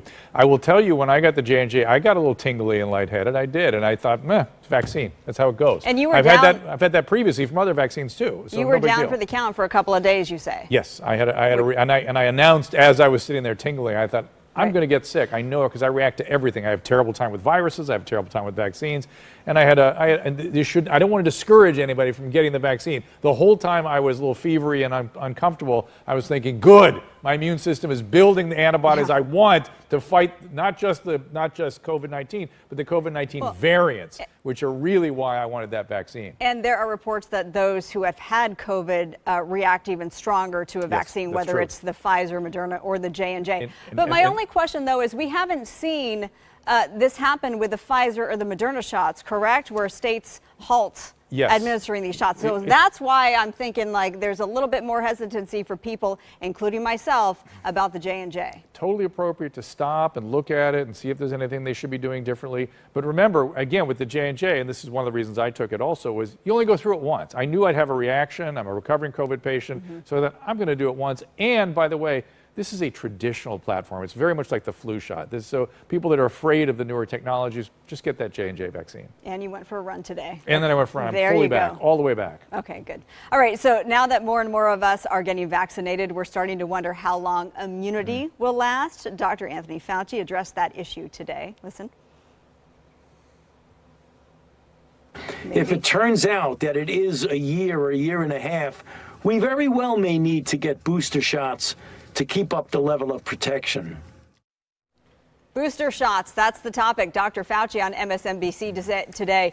Pfizer announcing last week their vaccine is effective for at least 6 months. You mentioned the variants that are circulating out there, Dr. Drew. Yep. So these booster shots could be a way of life. So in all probability, here's the thing. In all probability, coronavirus, COVID-19 is going to be an endemic virus. It's going to be with us. So we're going to have to do something to protect ourselves. And in all likelihood, it will change and mutate a little bit, much like the flu shot, like the flu virus. We will change our vaccines a little bit to address that and have boosters. Interesting thing about coronavirus generally is they generally don't create long-term immunity, though they can. They've even found evidence of 1918 antibodies in some people that were 100 years old. And, it can happen, but it's not generally the case. And it's the same thing with the vaccine. Now, the reason they say 6 months is because that's as far out as they've taken the studies so far. I'm sure it'll be adequate coverage at 9 to 12 months as well. But this really shouldn't be that big of a deal. This is what we do with the flu shot. Exactly. Maybe not every 6 months, but each year anyway. Exactly. Okay. A new study out of Israel found the Pfizer vaccine may not provide full protection against the South African strain of the virus, that South African variant. Does this surprise you? Yeah, I just read that study. It's a very difficult study to interpret. You've got to understand the B1351, which is the South African variant, has an incidence in Israel of 1%. It's very unusual. And they documented that people who had the two vaccines had some breakthrough. And of course, if there's going to be a breakthrough, it's going to be the variants, because we know that in various studies, the protection against B117, the UK variant, and B1351, the South African variant, is only like 60 to 80% as compared to the 95% of the traditional COVID-19. So it still provides some protection, which is good. Okay. Pretty good. We also learned this today from LA County Public Health Director Barbara Ferrer. She said that women are getting vaccinated at a rate higher than men, even though data shows men are more likely to get sick and die from the coronavirus. We were trying to figure out why this is, and for me as a female, and I can tell you that it was 43% to 30% for men, specifically in LA County. That us females tend to make that appointment for the doctor more readily than men. 100%. And if you've ever practiced medicine, you will notice that particularly middle-aged or slightly older men, or younger men in particular, if they come to the doctor, it's because their wife, their spouse pulls them in, makes them go. Men are very reluctant to get health care. This doesn't surprise me at all. Again, you know what this is, Marla. Just more evidence that women are superior to men. That's all. Pretty simple. I'm going to leave it there. Pretty Mic drop right there. All right. And by the way, men should be more concerned. They're more likely to have complications. We're even giving progesterone to men in the ICU to try to, it has a little added benefit for them. So women do better than men. So men, please get your act together. Let's do this. Thank you, Dr. Drew. So the push to Again, everybody, we have the breaking news for you out of North Texas this morning. We are learning from Fox 4 in Dallas that a Burleson police officer was rushed to the hospital this morning after being shot several times. Sources telling Fox 4 the officer was shot 3 times. It happened during a traffic stop on Hillside Drive, which is in a neighborhood near Burleson High School. You just saw a school bus drive by there in the live picture.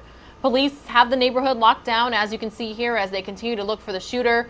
Other officers drove the wounded officer to the hospital. The officer's condition is not yet known. The Burleson Police Department said it would release more information later in the morning. We are about an hour away from a live report with Fox 4 News out in Dallas. Most of you are going to see a 2-minute commercial break before we approach the top of the 8 o'clock hour. When you return, we will be listening in to the latest White House coronavirus briefing.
All right, everybody. Again, we will continue to follow this breaking news out of North Texas for you right here on News Now from Fox. But before I depart here at the top of the 8 o'clock hour, I'm going to take you guys out to the White House for a briefing. Jen Psaki introducing medical experts talking about the Johnson & Johnson vaccine following the major headline yesterday. Well, today I'm joined by, of course, Jeff Zients, our COVID coordinator, and Dr. Fauci to talk about the news from the FDA this morning. They're also going to be able to take some questions. I will keep an eye on the clock, and with that, I will turn it over to Jeff.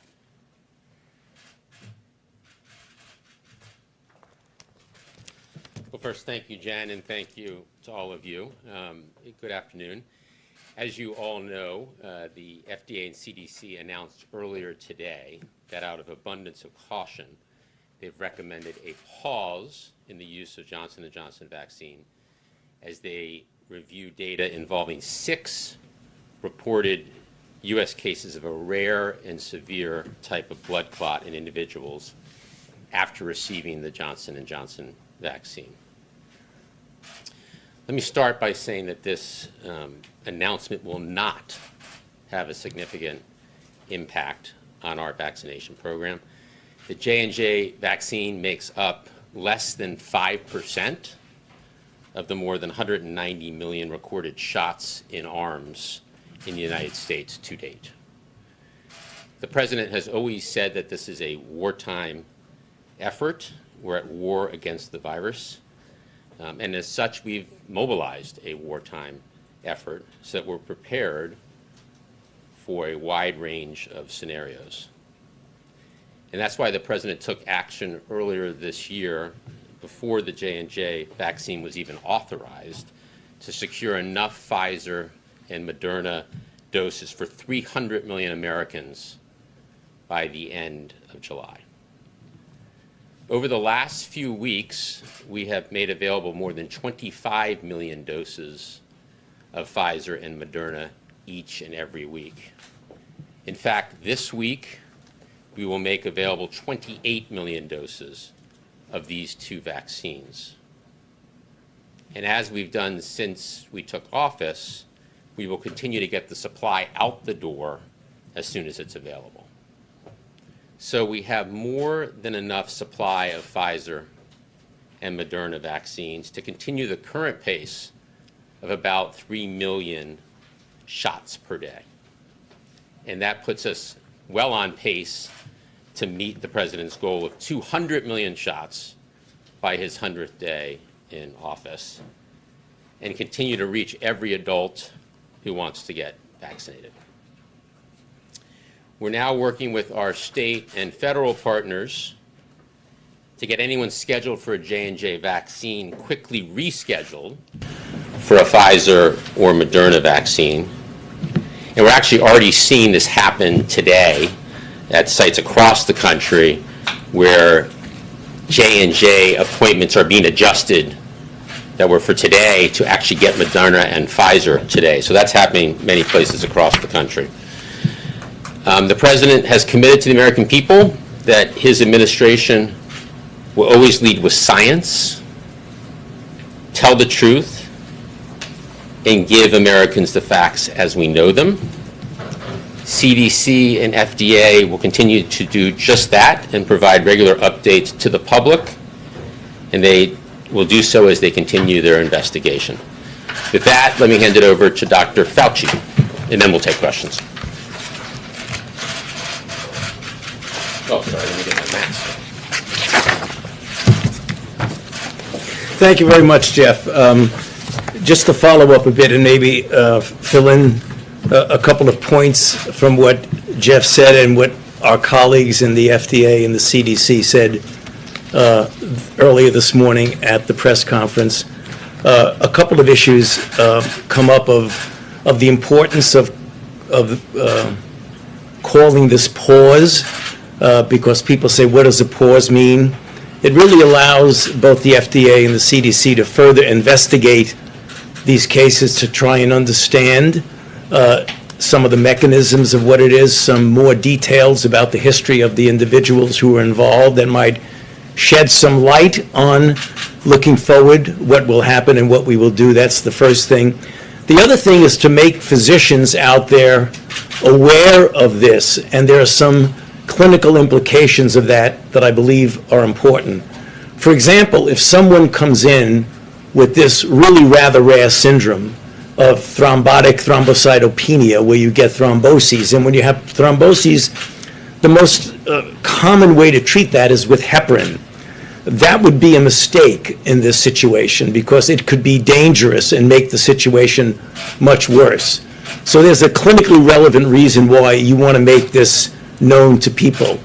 Also, when individuals, particularly younger women, who might come into a physician with a particular thrombotic phenomenon, which is things that happen for other reasons all the time, that we want to alert physicians to take a history of a recent vaccination. That would be important. So the pause not only allows us to take a look at the cases and learn more, but it is also a signal out there to help the physicians. Common question, and I'm sure we'll have a number of questions which Jeff and I will be happy to answer to you, but one of the questions that comes up already rather frequently, does this have anything to do with the efficacy of the vaccine? So we know that there have been 6.85 million doses of J&J distributed in the United States thus far. So someone who maybe had it a month or two ago would say, what does this mean for me? It really doesn't mean anything. You're okay, because if you look at the frame, the time frame, when this occurs, it's pretty tight from a few days, 6 to 13 days from the time of the vaccination. The next question is one that we're all obviously aware of. What impact is this going to have about people's attitudes about vaccines in general? So you might know that there have been now 120 million people that have received at least one dose of a vaccine. Most of that, subtract the 6.85 million, is in the messenger RNA from Pfizer and from Moderna. There have been no red flag signals from those. So you're talking about tens and tens and tens of millions of people who've received vaccine with no adverse effect. This is a really rare event. If you look at what we know so far, there have been 6 out of the 6.85 million doses, which is less than 1 in a million. So remember, this is something that we always, out of an abundance of caution, as Jeff said, to give us a time to take a good look at it and see if we can get further information. So I'll stop there, Jeff, and we could obviously take some questions. Okay. Mary, you want to kick us off? You've described this as a really rare event, but this does seem like a pretty drastic step. Do you believe that the scientists sufficiently weighed the benefits of this pause against the damage or risk that this could do to the broader effort and the impact it could have on vaccine hesitancy? Well, Dr. Fauci, maybe you'll go after me, but I want to say that we have plenty of supply. So I mentioned that we, for the last several weeks, have been sending 25 million doses out, and while we're averaging 3 million shots in arms per day, the 25 million supports actually that level and even accelerating. And we just sent out 28 million doses today, or announced 28 million doses will be sent this week to states, tribes, territories, and through our federal channels. So we have plenty of supply to continue our vaccination program and to hit our goals. But over to Dr. Fauci. Yeah. I believe your question is, did we pull the trigger too soon on this because it was such a rare event? Well, you know, our FDA is internationally known for their capability of making sure that we have the safest products out there. And that's what I meant when I said an abundance of caution. You want to make sure that safety is the important issue here. We are totally aware that this is a very rare event. We want to get this worked out as quickly as we possibly can. And that's why you see the word pause. In other words, we want to hold off for a bit and very well may go back to that, maybe with some conditions or maybe not. But we want to leave that up to the FDA and the CDC to investigate this carefully. So I don't think it was pulling the trigger too quickly. And just a logistical question more so than anything, the Advisory Committee on Immunization Practices is meeting tomorrow to discuss this. Why not try and meet today? I mean, is this not a moment to sort of drop everything and focus on this? You know, I think you have to get people pulled together. I think tomorrow is not such a long wait. I mean, I'm sure they want to get everybody. There may be people who are not available. They want to get the full component of it. Alice? Can you talk a little bit about the process in both deciding for this pause and sort of what comes next? First off, did the White House have any advance notice of the issues with the J&J vaccine, and was there involvement from the White House in deciding this? And how do you evaluate when to pause vaccines? Are we going to see more of these pauses in the future if more issues pop up? Why don't you do the first part and I'll do the second part. This decision was made by the CDC and the FDA. And that's one of the things that's, I think, such a good thing about our system here, is that we're ruled by the science, not by any other consideration. So the decision was really thoroughly made by the CDC and the FDA.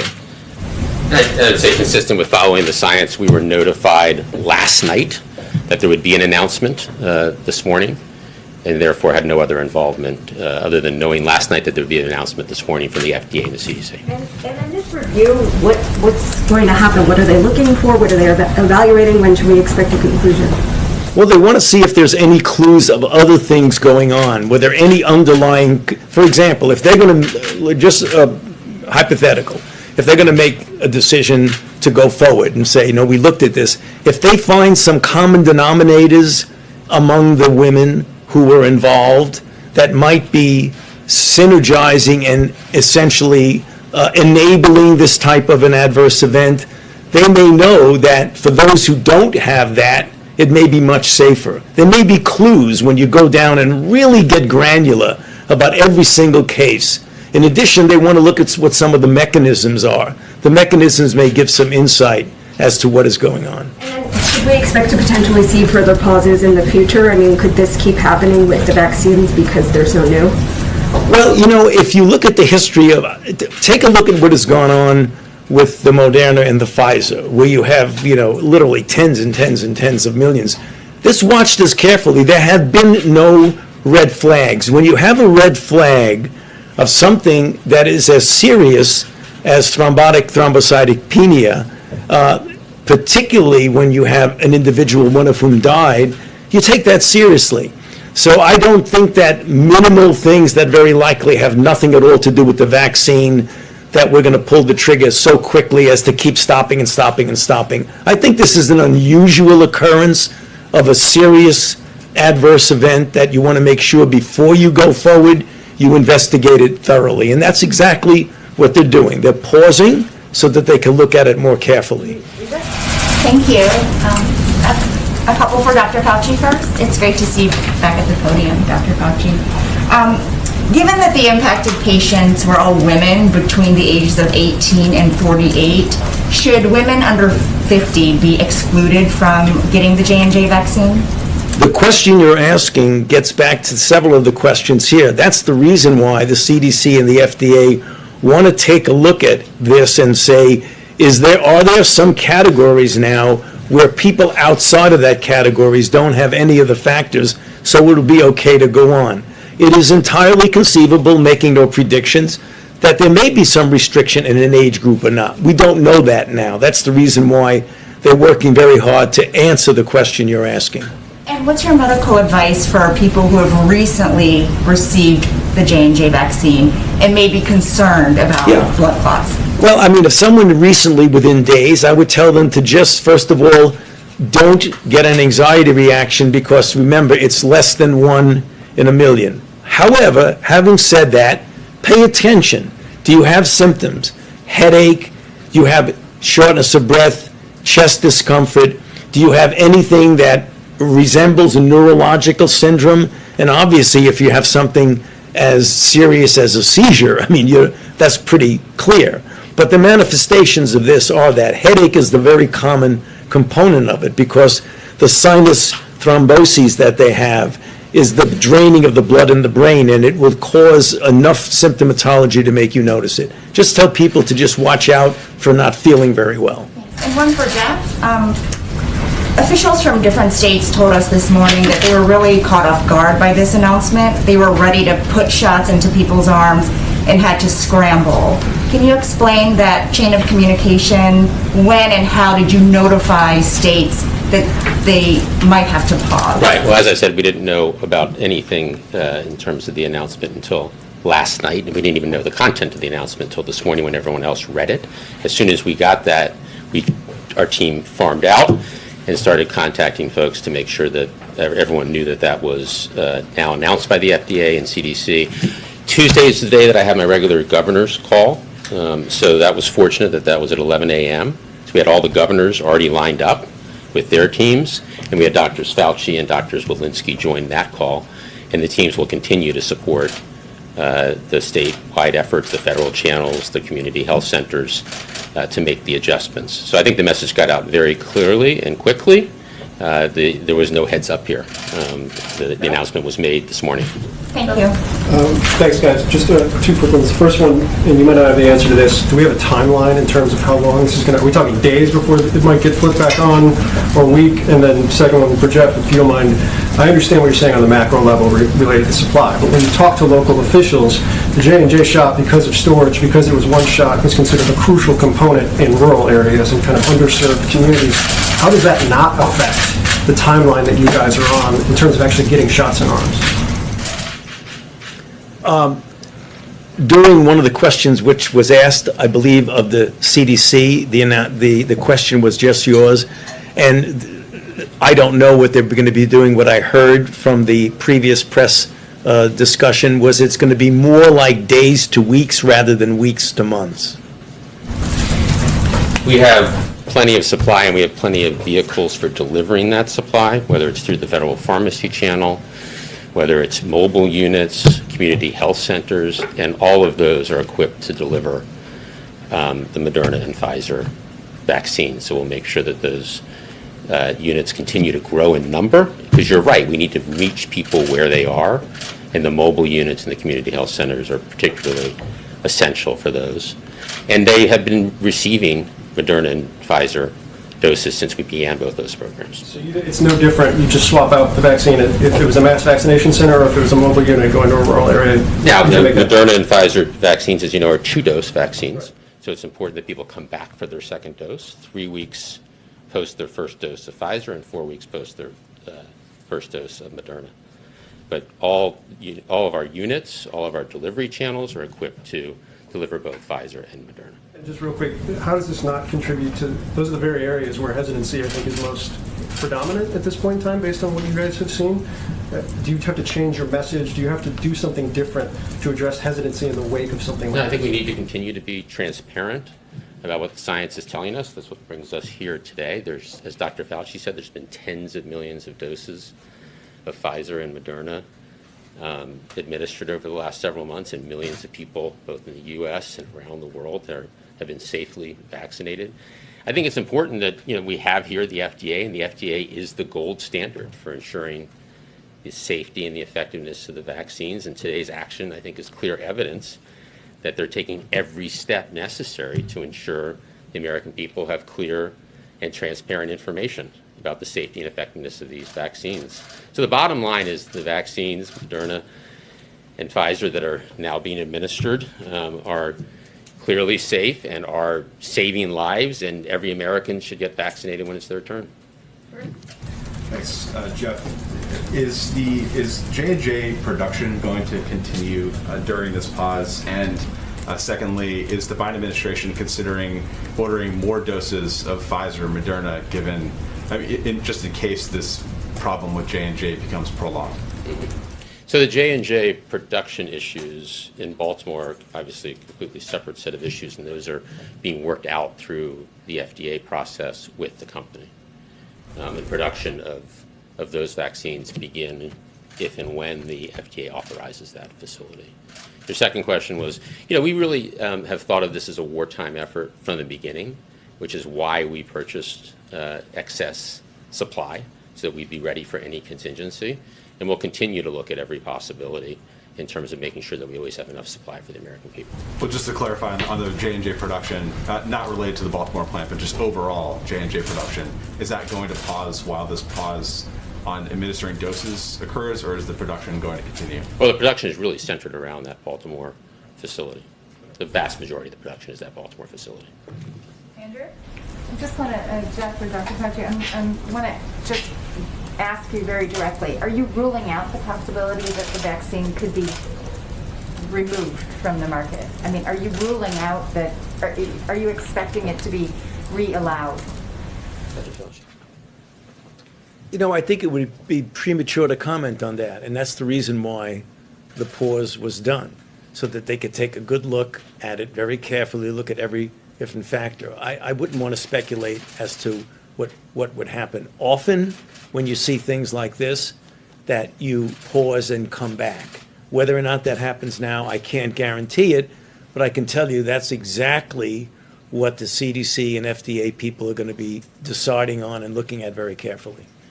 If I could just ask you on this outrage question. So, this is a problem that you've been struggling with, the sort of vaccine hesitancy.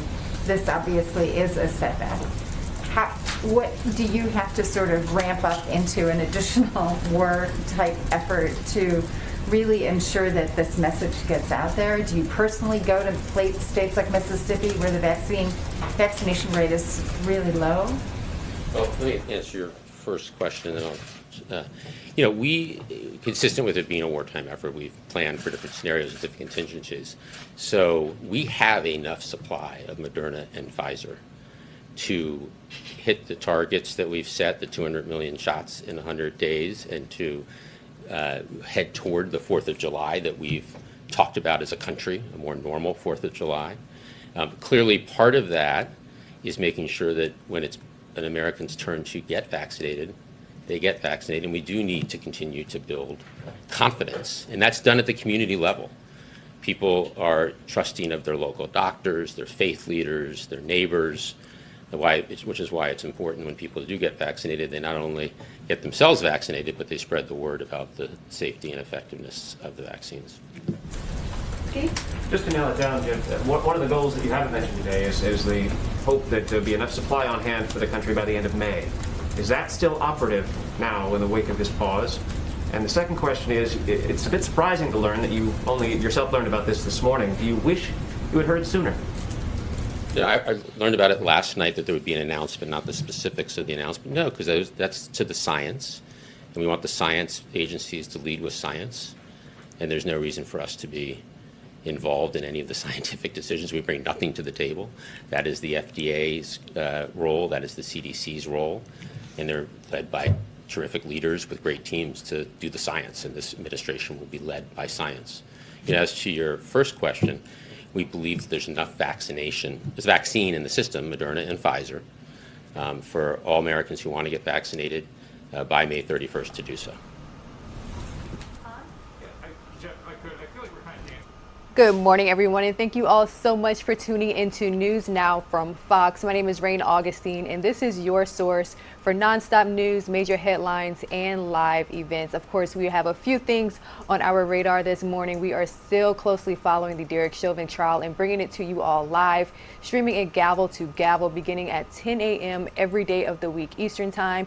And we are also continuing to closely follow the influx of migrants at the southern border. But I do want to begin with the most recent news. We are following the Brooklyn Center shooting that happened when 20-year-old Dante Wright was pulled over in a traffic stop by police, which unfortunately ended in his death. And I do want to bring in an expert into this conversation. Right now, joining us live, I have the pleasure of speaking with Steve Romero, a professor at the University of Texas, Rio Grande Valley. Thank you so much for joining this conversation. Good morning, Rain. So the latest information that we have, we did see that the officer and the police chief of the Brooklyn Center, Minnesota, they did resign. Do you think that this was the right move? For the officer to resign, no. The investigation needs to be done into what occurred. I believe that there's other factors that may have contributed to the officer making a fatal mistake. And the police department there in Brooklyn, Minnesota, they need to do a full audit on their training, on the type of training that is conducted. How many times do they train their officers? And there's a whole gamut of things that need to be looked at first before anything else is done.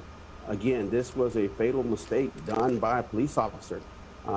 Again, I'd like the viewers to understand that when police officers are out on the streets, they have to make split-second decisions.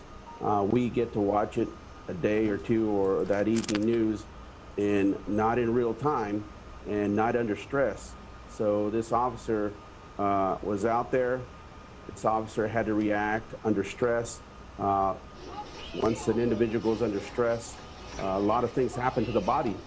Physiological factors occur, and this officer made a big mistake. And again, the only way to overcome these physiological factors when a person gets stressed is, number one, they need to train. and they need to train under circumstances that puts them in the most stressful situations possible so they can practice at the time in a training environment under stress, in this instance, dealing with the taser and knowing one thing for the police chief to come on TV and state they train with their weekend for them to use the weekend to use a taser. It's easily said when you're not in a stressful situation, but when you're in a stressful situation, you need to train. So that needs to be investigated. So that's the first thing I'd like to say is there needs to be an in-depth investigation on what occurred. We know what occurred. It was a fatal mistake. And the training, what's going on with the training there at the Brooklyn, Minnesota Police Department. And a lot of people that we are seeing are calling for a thorough investigation first and foremost. So I find it very interesting that you say you don't think that this was the right move to have ahead of an investigation. Why do you think she made that choice? First of all, there's what's going on right now in Minneapolis and nearby the larger city of Minneapolis there with the Derek Chauvin trial. Anytime an officer makes any type of wrong move, it's going to be scrutinized to another level. The environment there, she probably has gotten threats. She's probably not comfortable. Nobody's going to trust her with going out on the streets at this point. And so she's lost all confidence to be out on the streets. And so she probably felt it was the best thing that was probably for herself and for the department for her to go ahead and resign and leave the department. But I'm always of the opinion we must have an in-depth investigation. And I believe by her resigning, I don't know how much of a cooperating witness she will be. Of course, she's got to have to worry about it if there's any charges brought about against her. There shouldn't be. But if there are, she's got to worry about herself. And so she's probably looking at the legal aspects of her own personal self. And again, probably the department is going to be, first of all, defending its training program on what occurred. So we have two different factions at this time. They're going to probably split. It won't be a united front. The Brooklyn Police Department is going to be talking about its training program being solid and that they did everything possible to train their officers so this wouldn't happen. So, and what she's going to probably be stating is that, she wasn't trained properly. And Steve, we're seeing a lot of unrest in Minnesota following this shooting, and people are actually calling for charges to be brought on the officer. Now, you are a use of force expert. What makes you say that charges shouldn't be brought forth?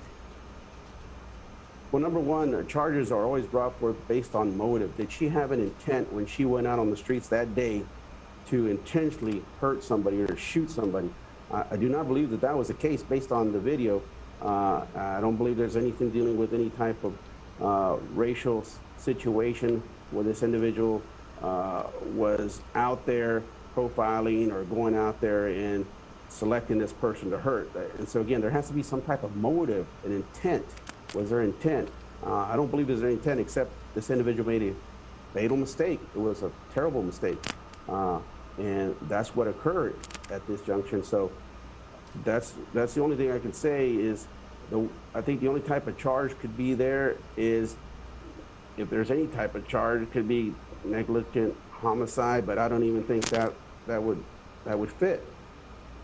Again, these are mistakes that are made. Police, what's happening here in this country is we're scrutinizing, and we should, mistakes, because we want to correct them. But the amount of mistakes that are made by police are very minimal. They do not happen often. And again, when you lose life, it's a bad situation, and we need to deal with it. We need to look into it so we don't have this situation happen again. And so the only way to overcome this is by training. I know there's a lot of proponents out there that are stating to cut the budgets of police around the country, but that would be a fatal mistake too in itself, because whenever let's just say we agree with what the proponents of cutting funding say, that police officers are out there hurting people, not doing their job correctly. Well, if that's the case, we need more money, a bigger budget for police departments to train their officers so we don't have problems that people are stating that are occurring. And that's the solution. The only way to overcome this type of fatal mistake from not occurring again is through training. That is the only way for this to be overcome. A lot of people don't understand that by watching television. How could this person have done that? I see it's very easy to explain. Number one, you have physiological factors that occur when a person gets stressed, and the officer has to make a split-second decision. When the individual's heart rate goes, beats per minute on the heart is 140 beats per minute, they get auditory exclusion. They get tunnel vision. And so you would think it'd be very easy for that individual to know where their taser's at. No, because they're so stressed, they're not thinking at the same level. You got to understand, physiologically, the blood is all going to the organs in the middle of the body. And so the individual's losing all these physiological abilities, fine motor skills go. And so when all this occurred, if the individual had not been trained to overcome this, all of us face this fight or flight syndrome. We all face it. And the only way to overcome it is by training. And the only type of training that really works is repetitive, not just once a year or once every 5 years. That's not going to cut it. It has to be much more often. And the problem is faced, especially by smaller police departments, they don't have the manpower to bring an officer out of the streets to a training environment for a whole day, maybe 3 or 4 times a year. So that's a problem in itself. And so when we don't have this training program that's viable and solid and proven, you can't just show them one time in the academy and expect them to remember. This is something you have to practice over and over and over in order to overcome these physiological factors. And you mentioned an interesting parallel, the fact that this did happen in Minnesota, the same state that is currently having the Derek Chauvin trial, and we are seeing a lot of unrest.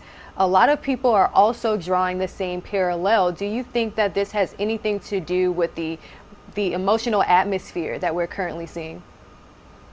Well, you know, we have an emotional atmosphere because what happened with the Derek Chauvin case is, you know, that was blatantly officer misconduct.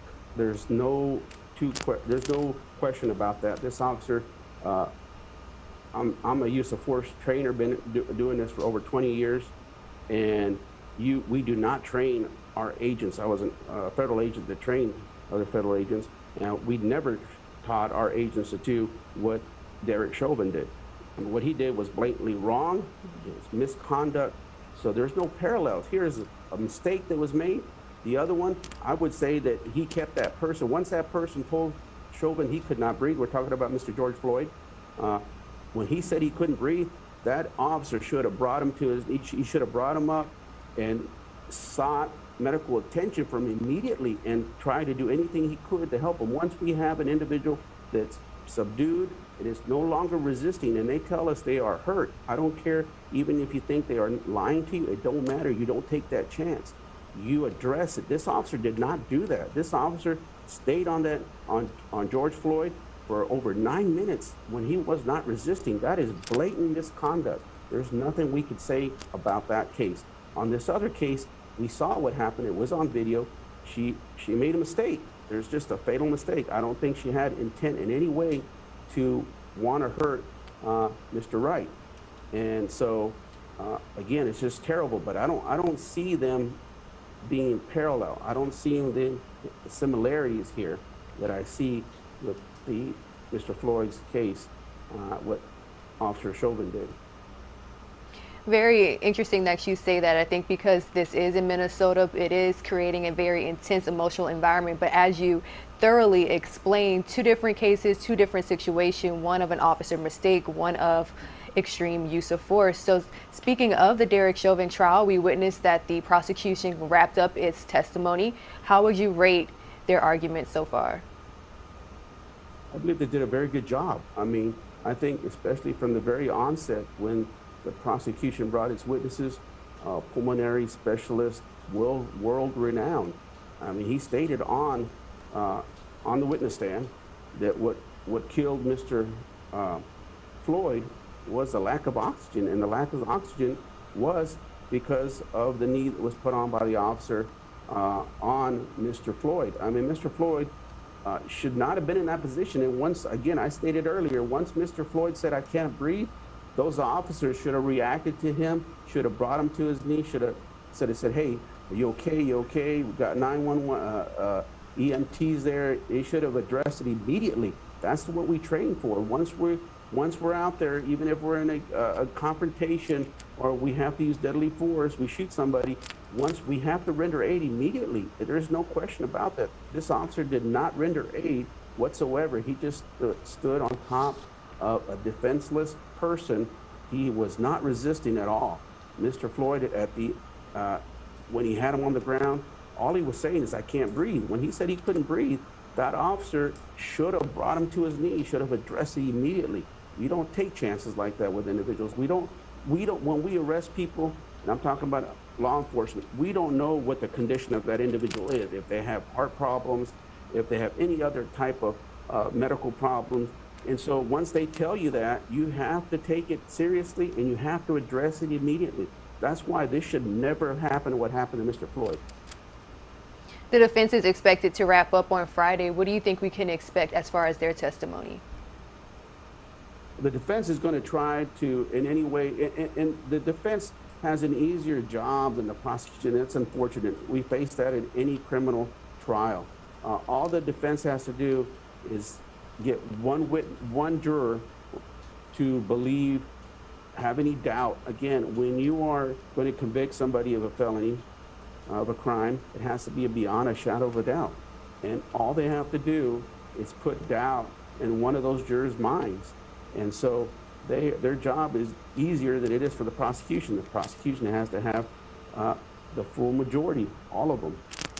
So they're going to come in there and they're going to try to state that it wasn't the officer that caused his death, that it was the drugs that were found in his system. They're going to talk about his previous medical conditions. That's what they're going to try to do, is plant doubt in the jury. And they're just hoping for at least one person on that jury to have that doubt. Steve, two-part question for you here. As we are recapping the Derek Chauvin trial, week 3, and also talking about the death of Dante Wright, as a as a use of force expert, do you have any concerns? I have a lot of concerns. I have concerns is that, again, what happened in Minnesota to Mr. Floyd should never happen. It was completely avoidable. Mr. Floyd should not have lost his life, and Mr. Wright should not have lost his right too. Both individuals. We should have compassion, sympathy for the families. What they're going through, losing a loved one, is a hard thing, regardless if they were encountered by the police. What I like to say is that what people are saying and thinking about taking qualified immunity is another thing that's being dealt with, which allows police officers, while they're doing their job, they're in the scope of their authority, and they make decisions based on what they see at the time in real time. We need to have this qualified immunity, because then we're going to lose very educated, very qualified individuals, police officers. We want to have the best educated. We want to have the best people in those positions, because when we have that, we're going to have people that can be trained, are going to carry forth the law in an equitable way.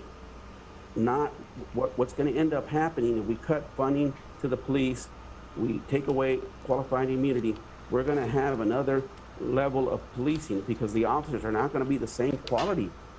And so what's going to happen is we're going to have a deterioration of the quality of police officers on the street. And it's not going to help. It's going to create many more problems. And I think the unfortunate, again, what happened to Mr. Floyd should never happen.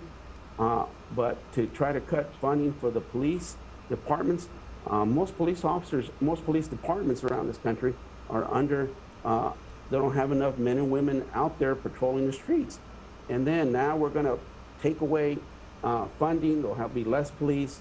They're going to have to deal with serious offenses.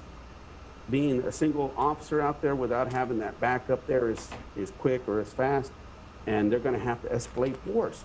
What happens is when the police show up in force, that means more than one person that person is considering attacking an officer or attacking someone else, they think twice, is because, you know what, I'm not going to get away with it. I'm not going to be able to win this fight.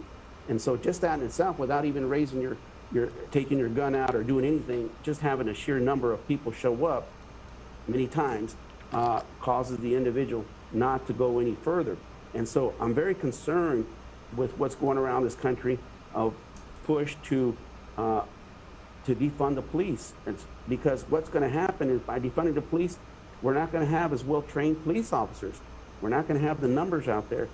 Again, right now, we don't have full staff in almost all police departments.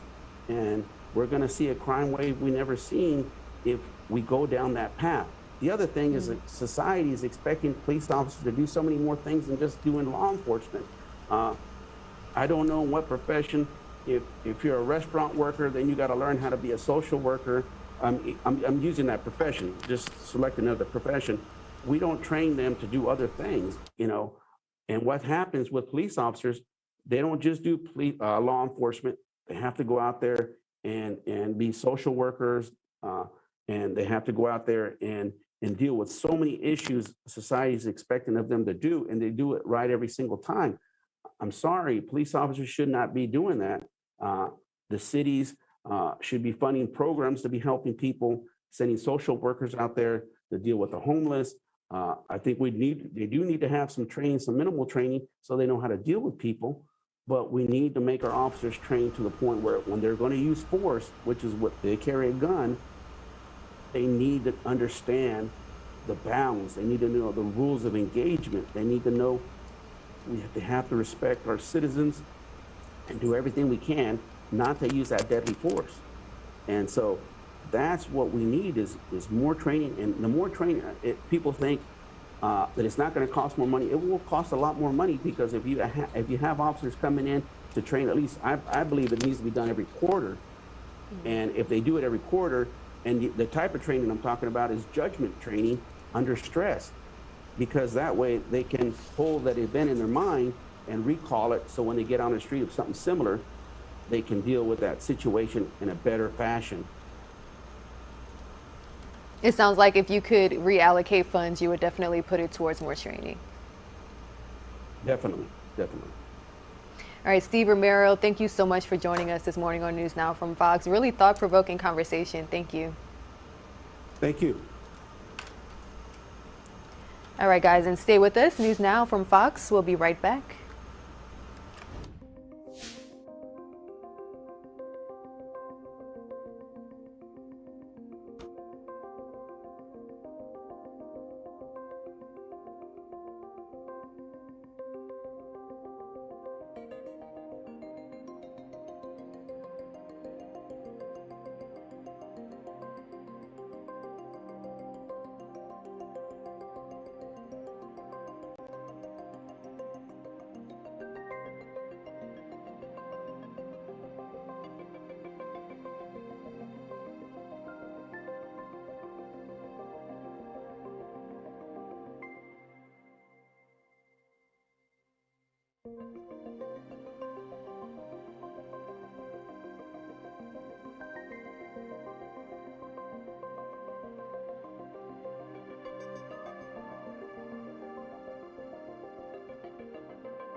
Welcome back to News Now from Fox. Right now we are taking a live look from Burlington, Texas, awaiting a live discussion with our colleagues at Fox 4 Dallas. Police are searching for a suspect who shot an officer this morning during a traffic stop. Right now, information is limited, but we do know that the officer was taken to John Peter Smith Hospital in Fort Worth, Texas. His condition is unknown at this time. It happened around 4:15 a.m. when the officer made a traffic stop on the 1000 block of Hillside Drive.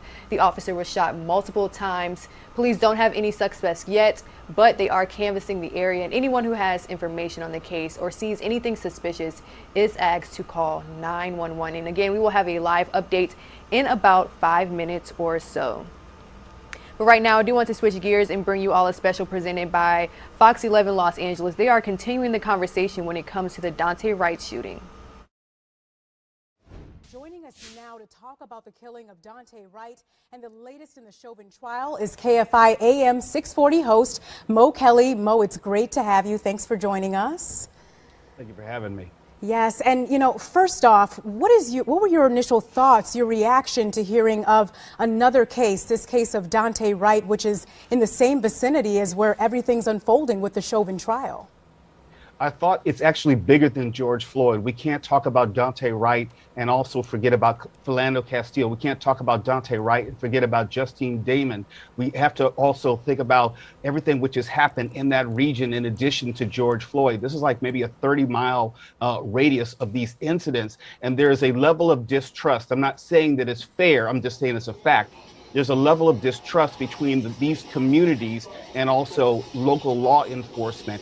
And although these shootings are not related, they are emotionally connected. And there's been an emotional crescendo over the past 5 years leading up to George Floyd, and now it's going to increase with Daunte Wright. Even though the specifics are very different, emotionally, this is going to be very difficult for the community to get past. What do you make of the fact that earlier we had a show of unity from LAPD, Los Angeles County Sheriff's Department, all of these groups coming together to talk about this, trying to carry on this conversation? Does this do anything at all? Because here we are again. I don't know if there's anything that can be done, because this goes back to just lack of trust between civilians and the law enforcement community. Because from many African Americans' perspectives, it's like, look, this is a routine traffic stop. How did it escalate to a use of lethal force? Now, you may have seen in this instance with Daunte Wright, they were specific to get out in front to release the body cam footage. And basically what I found interesting, admit fault in the sense of it was a mistake, their words, in the sense of using a gun as opposed to a taser. But for many residents, that's not going to be good enough, because once again, African Americans are on the short side of the stick. And it also promotes the false idea that only African Americans resist arrest. And I really want to focus in on that. That is not true. But these incidents of lethal force, unfortunately, are disproportionately against African Americans. And that's a greater concern for many in that area. And Mo, something that struck me during the news conference today was the fact that we had activists in that room, and they were really, in a way, holding the police chief and other officials' feet to the fire and demanding answers, demanding that they admit fault. Do you think this is something that we're going to begin to see, people saying enough is enough? Well, things are changing. I mentioned Justine Damon. That was the white woman who died by former officer Mohammed Noor. The city paid $12.5 million, paid $20 million for that wrongful death. And you saw with George Floyd, the city paid $27 million. So the city is aware. This is an escalation in the sense of the city's responsibility to address this and somehow create some sort of better policing model for citizenry. So yes,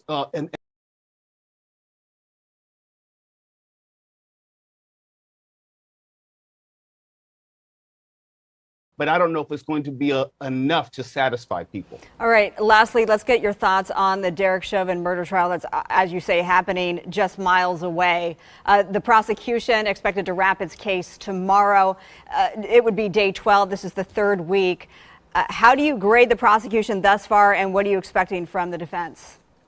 From what I could tell of the prosecution, I thought they have done a thorough job of explaining what we saw in the 9-minute tape. Now, the question is going to be, did they offer too much information? Was it too confusing? Was it too convoluted? Or did they leave themselves opportunities for the defense, I should say, to be able to poke holes and create enough reasonable doubt for one juror not to believe what we've all saw with the videotape? And that will be my concern if I were a member of the prosecution team. All right, well, we will continue to follow that. And Mo Kelly with KFI AM 640, we thank you so much for being with us tonight. Joining. All right, new developments to report in the investigation of Congressman Matt Gaetz of Florida. Federal agents are now looking through text messages that may shed some new light on the case. Our political editor, Craig Patrick, is joining us now to bring us up to speed. A lot of developments in this one recently, Craig. Well, yeah, and more just coming to light with this. Keep in mind, Congressman Gaetz is under investigation for possible child sex trafficking involving a 17-year-old at the time who is currently either 20 or 21 years old. Gaetz is denying this adamantly, but his friend Joel Greenberg has already been charged with child sex trafficking, and Greenberg's texts now give us a better idea, now that they've been published, of what the feds are looking into. The investigation of Congressman Matt Gaetz started with the investigation of his friend Joel Greenberg, the former Seminole County tax collector. The feds charged Greenberg with 33 crimes, including stalking, embezzling, wire fraud, attempted bribery, identity theft, and child sex trafficking. And sources say that last charge involves a 17-year-old girl he met on a site which connects so-called sugar daddies with so-called sugar babies. And sources say Greenberg introduced the same 17-year-old to Gaetz. And now federal agents are investigating whether Gaetz had sex with her and gave her money or financial assistance and transported her across state lines. That's the crux of the child sex trafficking investigation, and something Gaetz denies. Providing for flights and hotel rooms for people that you're dating who are of legal age is not a crime. I have not had a relationship with a 17-year-old. That is totally false. Well, Politico first published texts that federal agents are now reviewing from Greenberg to some of his friends 5 days before his arrest. The text revealed the girl he's accused of sex trafficking went by the online name of Vintage 99, the 99 being a reference to the year she was born, 1999. That would place Greenberg's alleged crime in 2016 or 2017, when Greenberg and Gaetz were both running for office or shortly after both of them won. Greenberg also states in the text that he had to pay for the woman, who's now 20 years old, to retain a lawyer. That raises the issue of a potential victim receiving financial assistance from her accused perpetrator. But Greenberg's texts also reveal concerns he had about mobile payments he made through Venmo.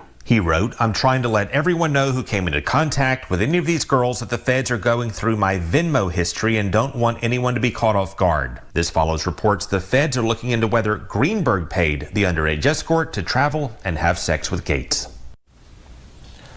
Underage at the time would have been 17 at that point, presently 20 or 21 years old. But even if Gaetz did not personally pay, if these allegations are in fact true or bear out, it still could expose Gaetz to potential charges for child sex trafficking if in fact he knew there were payments being made by others, in this case conceivably or potentially Greenberg, or if he reasonably should have known.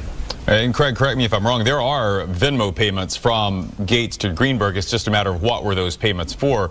And is Greenberg cooperating with prosecutors here? When is he going to trial, or is he? Yeah, there are a whole string of Venmo payments that relate not just to Greenberg, but Gaetz to Greenberg and to others as well. So those are all being traced and followed as we speak. In terms of Greenberg, his trial is scheduled for June of this year, presently scheduled, and he is attempting to strike a plea deal with federal prosecutors. That started last week. A plea deal has to make anyone connected to him pretty nervous at this time. The term that Greenberg's attorney used was very uncomfortable for Gaetz. Yeah. All right. Craig Patrick with the latest on the Matt Gaetz investigation. Thanks. And this is News Now from Fox. Joining us right now is Fox 4 Dallas's Dan Godwin. Dan, we're hearing about an officer being shot in Burleson, Texas. What are all the details? Well, good morning. Whoever's responsible for this shooting is still at large. An officer with the Burleson, Texas Police Department is here in the hospital in Fort Worth. The department says about 4:15 this morning, The officer was making a traffic stop near Burleson High School. During that traffic stop, the officer was shot multiple times. Our sources tell us it was 3 rounds. We are not getting any official word yet on the officer's condition. Burleson is about 16 miles south of Fort Worth. Now, at last report, the neighborhood where the shooting took place was on lockdown as officers looked for the shooter. We are also told it was police officers instead of an ambulance that brought the wounded officer here to the hospital. The police department in Burleson put out a tweet asking anyone with information or who sees something suspicious to dial 911. Again, we are waiting for an update on the condition of the Burleson, Texas police officer who was shot multiple times very early this morning. Reporting live, this is Dan Godwin. Back to you. Thanks, Dan. Again, we are still waiting for a live update from Burleson Police, and we will update you right here on News Now from Fox as more information is available. Right now, the condition of that officer is still unknown. We want to switch gears and bring you all a segment from Fox 13 Tampa. There's been a lot of talk about adults receiving the coronavirus vaccine, but what about children? They have all of the answers to your questions. Okay, good.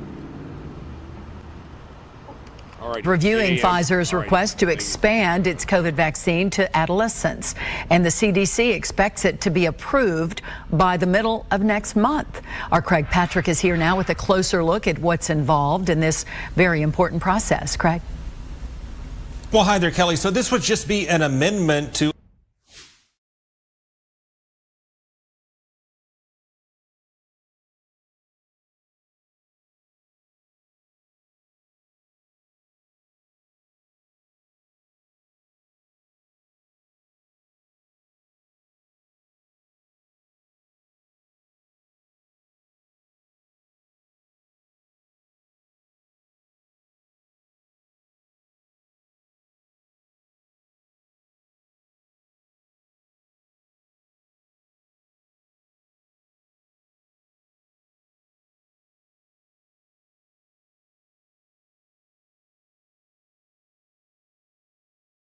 that we can route that to the investigative unit to follow up on. So any witnesses that want to report that, certainly the suspects, we would welcome them contacting us and turning themselves in at the Burleson Police Department. But we are going to actively pursue them and pursuing several leads at this time to get them in custody. Do we know if the officer returned fire? We're still sorting through that. We believe so, but we're still sorting through that and not able to release any further information on it this time. Do you know the reason for the traffic stop? I do not know the reason. I do not know the reason for the traffic stop at this point. He's being evaluated by doctors. We haven't been able to get in depth with him on an interview. On where the vehicle was abandoned, was on northwest John Jones or southeast John Jones? Be southeast John Jones, right across from the service center and our animal control location out there. So left on John Jones up here. The officer's body armor, did it provide any protection to him, either where he was struck? Yeah, he was struck multiple times. The vest did provide some protection. Again, it's preliminary, so I'm not ready to release any information on exactly what the injuries are and what he sustained. You described his injuries now as life-threatening. Again, I'm not sure.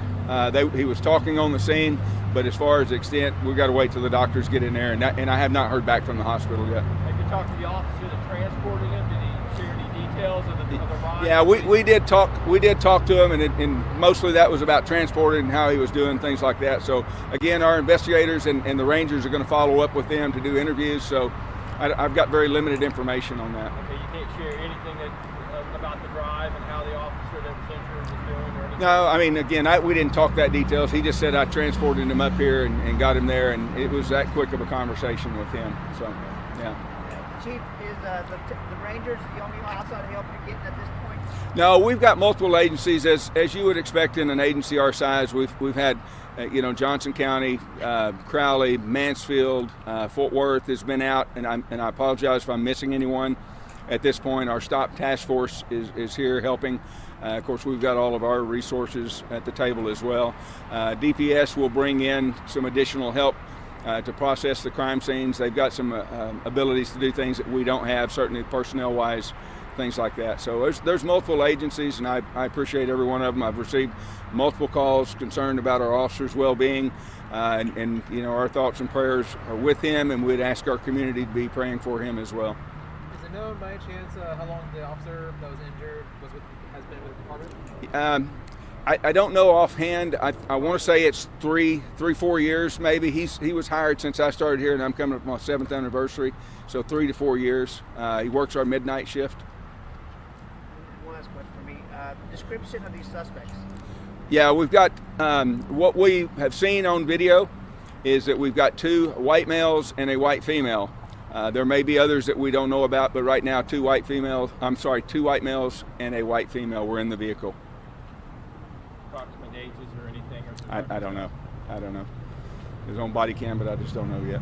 And like I said, we've got some promising leads we're following up on and hope to be able to locate them. So we're working on that. All right. Thank y'all very much. I appreciate you following up on this. And that was the latest from Burlington, Texas. Change the shot on us very quickly, guys. Just giving you the tail end of that live update from authorities in Burlington, Texas, where a police officer was shot during a traffic stop. Right now, we do know that he was shot multiple times and transported to the hospital. The condition of the officer is not known yet. However, we did see authorities say that he is alert and responsive. Also, they say that they are following up on some very promising leads. However, they do not have a suspect in custody yet. Of course, we will continue to follow this, keeping up with our colleagues at Fox 4 Dallas for the latest information. All right, some of you all will see a quick commercial break, and we'll be right back.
Welcome back to News Now from Fox. Right now we are taking a live look from inside of the courtroom where we expect the Chauvin trial to continue in just a few hours. Of course, we are streaming this live from gavel to gavel right here on News Now from Fox. So far this week, we have seen the prosecution rest this case, and now the defense is presenting its rebuttal as the trial of former Minneapolis police officer Derek Chauvin continue. So stay with News Now from Fox as we continue to bring you all the latest updates surrounding the Chauvin trial.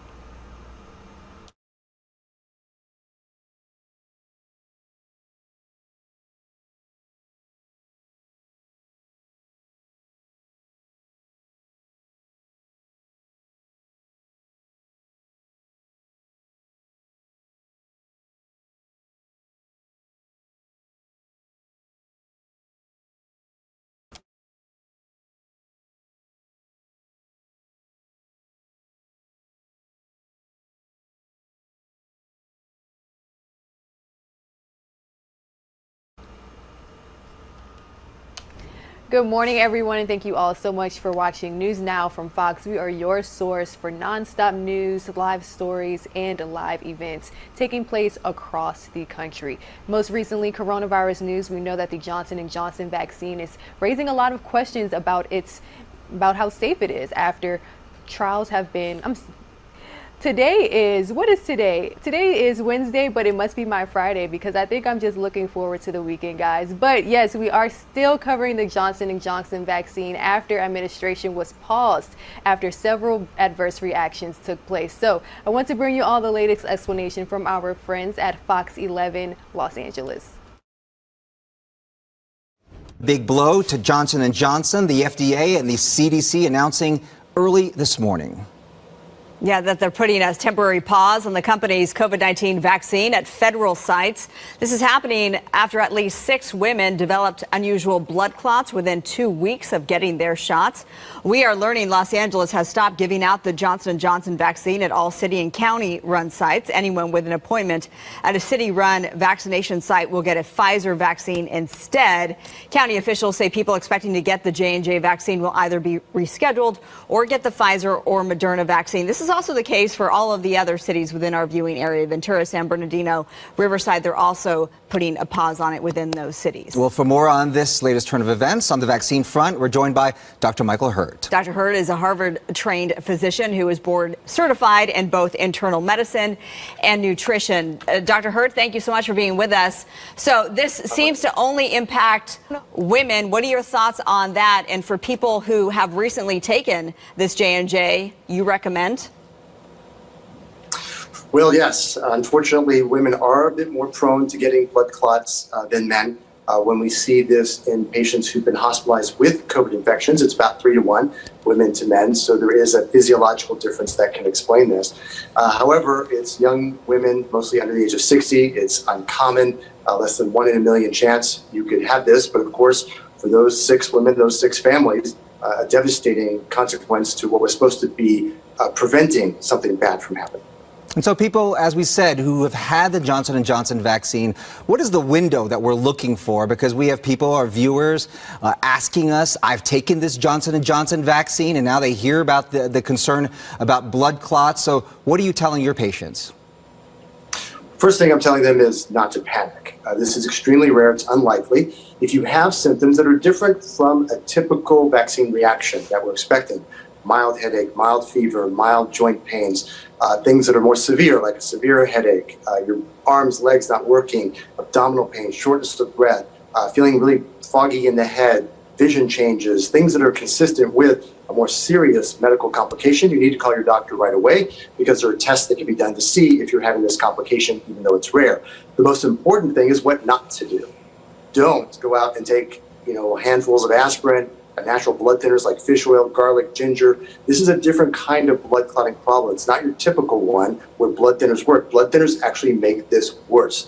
So don't try to prevent something that's very unlikely from happening. And if you get it, make it worse by doing something over the counter. Is there anything that you can do? Not that we know of. This is an extremely rare event where basically the platelets, which are those parts of your blood that plug up tears, rips, and holes, unfortunately activate inside of your arteries, which should never be the case. It's sort of like a skydiver, launching their parachute inside the plane. Launching a parachute is the right thing to do for a skydiver, but it's the wrong place, wrong time inside the plane. And that's what happens. The platelets get activated and consumed, and blood starts to clot in very unusual, very, very uncommon ways that we don't even see in regular patients on any kind of regular basis. Very rare. Are you concerned at all, doctor, that this will contribute to vaccine hesitancy, that people now not only would they not want to take, let's say, the Johnson & Johnson vaccine if it is later reapproved to be on the market, but also now the Moderna vaccine out there and the Pfizer? I think so. In the patients I've seen just this morning, vaccine hesitancy has come up. But there are really 2 groups of people that I've seen overall. There are those who've been waiting anxiously to get the vaccine and those that have been hanging back, wanting to see what happens over time. So for the second group who haven't really wanted to get a vaccine, who've wanted to see whether or not complications would occur, this of course has fueled their concerns that that was the right thing to do wait and not jump in. Unfortunately, I think this very rare occurrence is going to make it more difficult to convince those people who actually should have the vaccine because they're vulnerable from doing so with any of the vaccine candidates. It's important to know, though, that this Johnson & Johnson AstraZeneca, which is a very similar kind of viral vector vaccine, completely different from the Pfizer Moderna, which have been given out in hundreds of millions of doses. Not a single blood clot has been reported. So those obviously not causing this kind of side effect. It's easy to scare, very difficult to unscare. No question about that. My last question would be then, if you had the J&J within the last couple of days versus if you had it more than 2 weeks ago, the window there, how do you react to that? Yeah, you're exactly right. When you've passed the 2 weeks, we don't tend to see this kind of complication. It appears to be something that happens relatively close in time when you received your Johnson & Johnson vaccine. So it's been a few days, you're still at risk. It's been more than a couple of weeks. Chances are you've passed that risk and there's no need to worry or be concerned further than that. But be on the lookout for any of these kinds of more worrisome symptoms. If you have them, talk to your doctor because testing can reveal whether or not you've had the complication, and then there are medical treatments for this. So it's not that we have nothing to do. If you've had this happen to you, there are things that can be done. Getting in early, better than waiting. I think that is the bottom line, doctor. If you exhibit any symptoms whatsoever that you think are some negative side effects for you or your family, to contact your physician and have a conversation with them about it. All right, Dr. Hirsch, thank you so much for... Right now, we are taking a live look at the National Mall, where a gun violence prevention organization has placed 40,000 silk flowers on the National Mall to memorialize those killed by gun violence each year in the United States. The Giffords organization says gun violence memorials act as a call on Congress to enact gun control legislation. The installation will be in place through Friday. I do believe that any moment now we can expect a few speakers. I do see House Speaker Nancy Pelosi there, joined with other congressional leaders. So we will keep you all updated on that right here on News Now from Fox. Also happening within about an hour. Right now, we're taking a live look from inside of the courtroom. We will begin streaming the Derek Chauvin trial from gavel to gavel, starting at 10 a.m. Eastern Time. And also, we do expect New York City Mayor Bill de Blasio to give his weekly press briefing any moment now. And of course, we will bring you all so many live events happening at one time, but we will do our best to bring you all the top stories and major highlights from these live events as they happen. Right now, some of our viewers will see a 2-minute commercial break, and when we return, looks like we have some live speakers from the National Mall. Stay with us.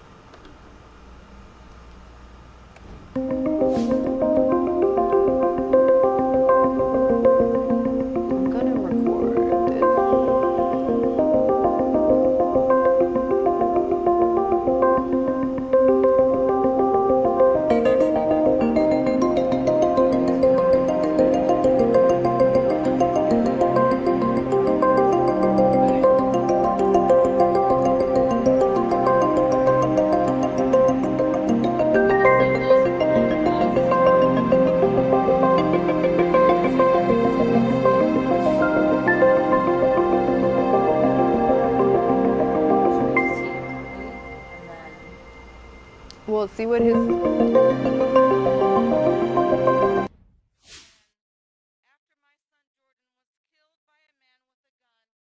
Almost 9 years ago. Jordan was just 17 years old.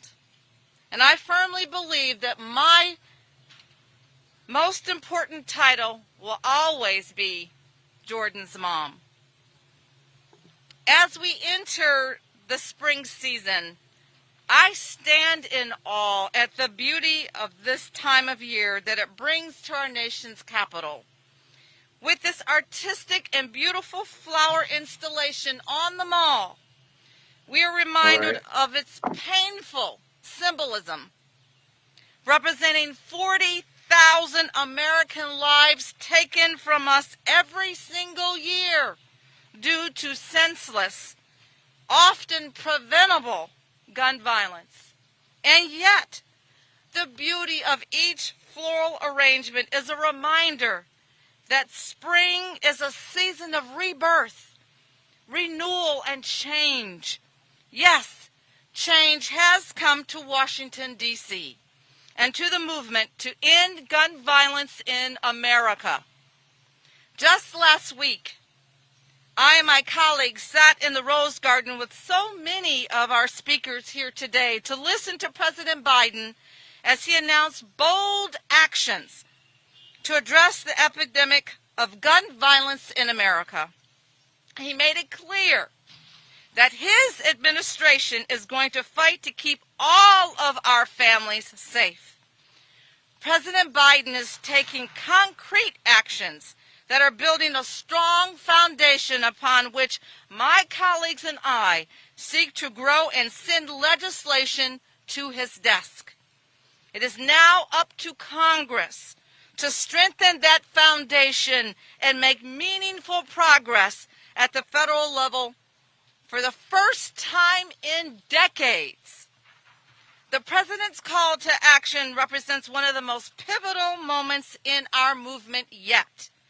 And all of us here today, survivors, advocates, and lawmakers, are a powerful, united front in this fight to save American lives.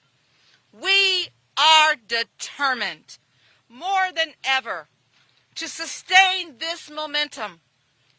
Congress has a duty to act. On behalf of our neighbors and our communities, Congress must advance these life-saving measures. And I've never been more confident in our ability to make change and to save lives. My colleagues and I in the House have already taken an important first step. Last month, we passed bipartisan legislation to enact universal background checks for gun sales, to close the Charleston loophole and reauthorize the Violence Against Women Act.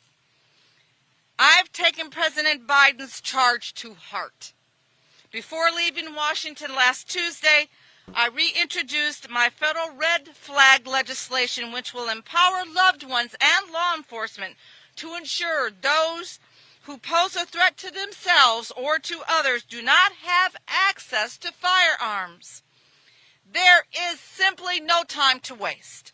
We must act gun violence prevention legislation now. Survivors of gun violence have waited too long to see progress at the federal level. But the House has taken action. The President and the Vice President have taken action. And now, thanks to the voters of Georgia and my friends and colleagues, Senator Ossoff and Senator Warnock, it's time for the Senate to act. Every single day that we don't push forth these policies, people are dying. These are common sense policies that will prevent more families from knowing the pain of losing a loved one to unnecessary gun violence. Our vote in the House last month is only the beginning. It is not the end. Having yet again passed this bipartisan common sense legislation, we call on our colleagues in the Senate to do what is right to keep Americans safe. The lives of our loved ones are in their hands.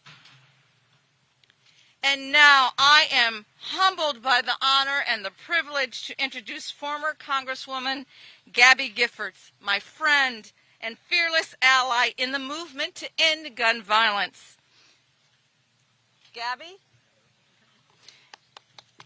you epitomize survivorship every single day, and I am in awe of your humanity and your tenacity. This movement would not be where it is today without your leadership and your example. You truly set the standard for how all of us must conduct ourselves in this effort. Each step that you take and each word that you speak and every song that you sing brings us closer to making the progress that is so necessary to save lives and prevent gun violence in our communities. You are the beacon that we follow in this movement, and I am so glad to be with you today.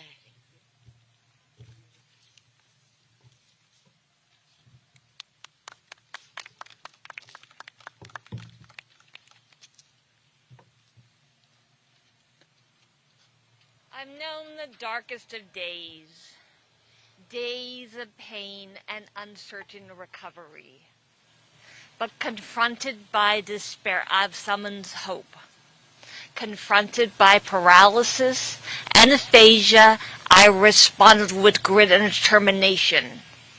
I put one foot in front of the other. I found one word and then I found another. My recovery is a daily fight, but fighting makes me stronger. Words once came easily. Today I struggle to speak, but I've not lost my voice. America needs all of us to speak out, even when you have to fight to find the words. I'm also in a second fight, the fight to stop gun violence. It's also a fight forged by tragedy and pain, a fight that can change lives. We are at a crossroads. We can let the shooting continue, or we can act. We can protect our families, our future. We can vote. We can be on the right side of history. Please join us in this fight. Thank you very much.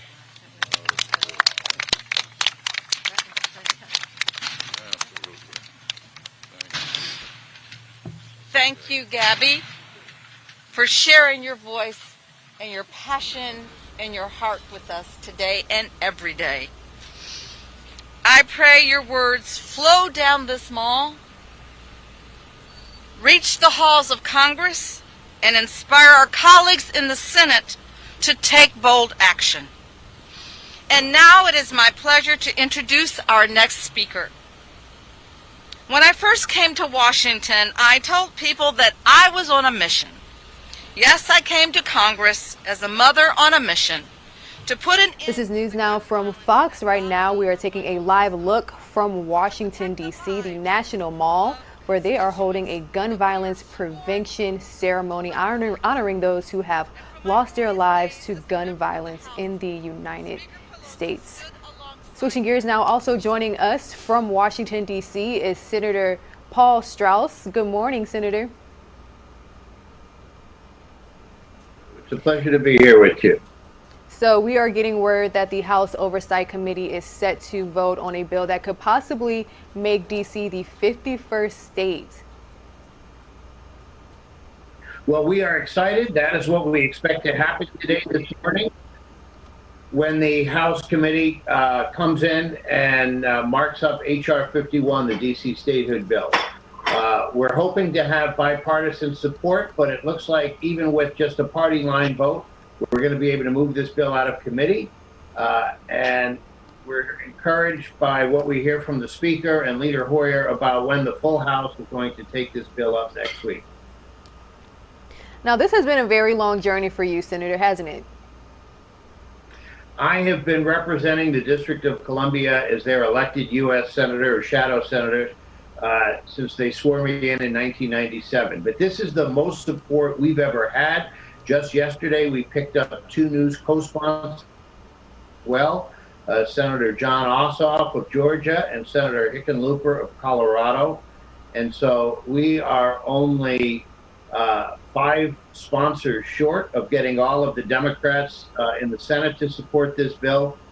We have unprecedented national attention. And today's step, while exciting is not unprecedented, the House has passed this bill before, but what really makes this exciting is the support we're getting in the U.S. Senate, the backing of the White House, the President and the Vice President.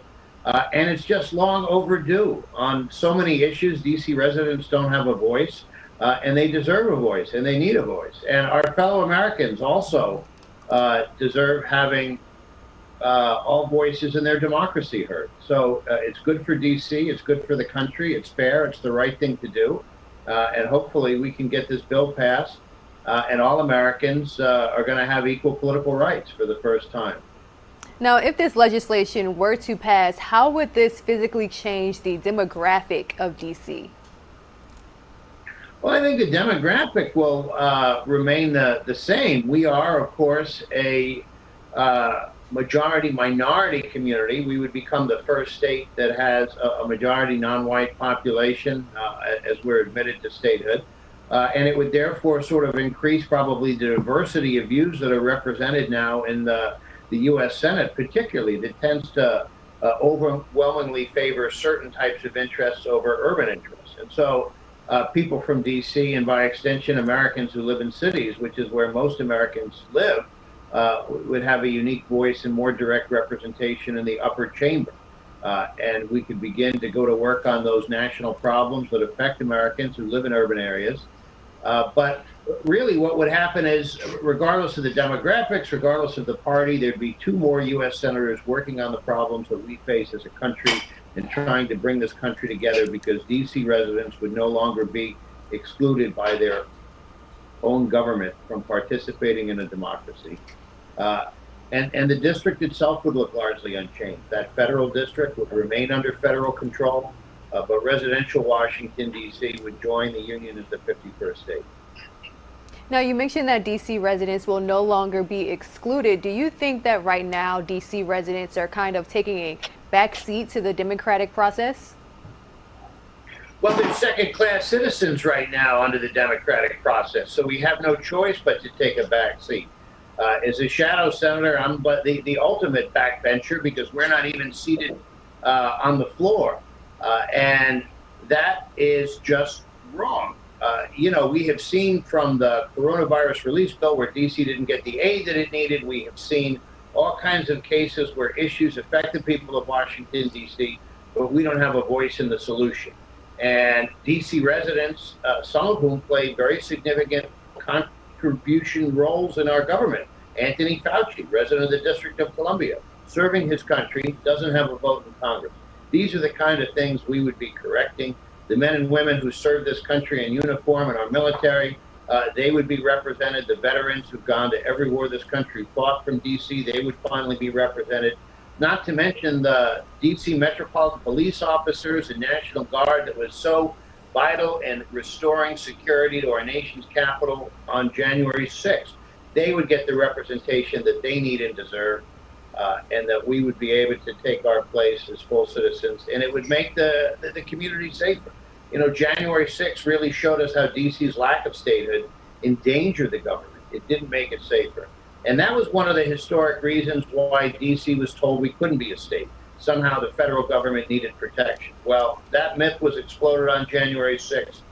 So with that gone, the only opposition remains partisan. It's time to move past that as a country. It's time to bring this country together, and it's time to grow this country. You know, we haven't added a new state since 1959, and America is too dynamic a nation to remain stagnant and not growing for that long.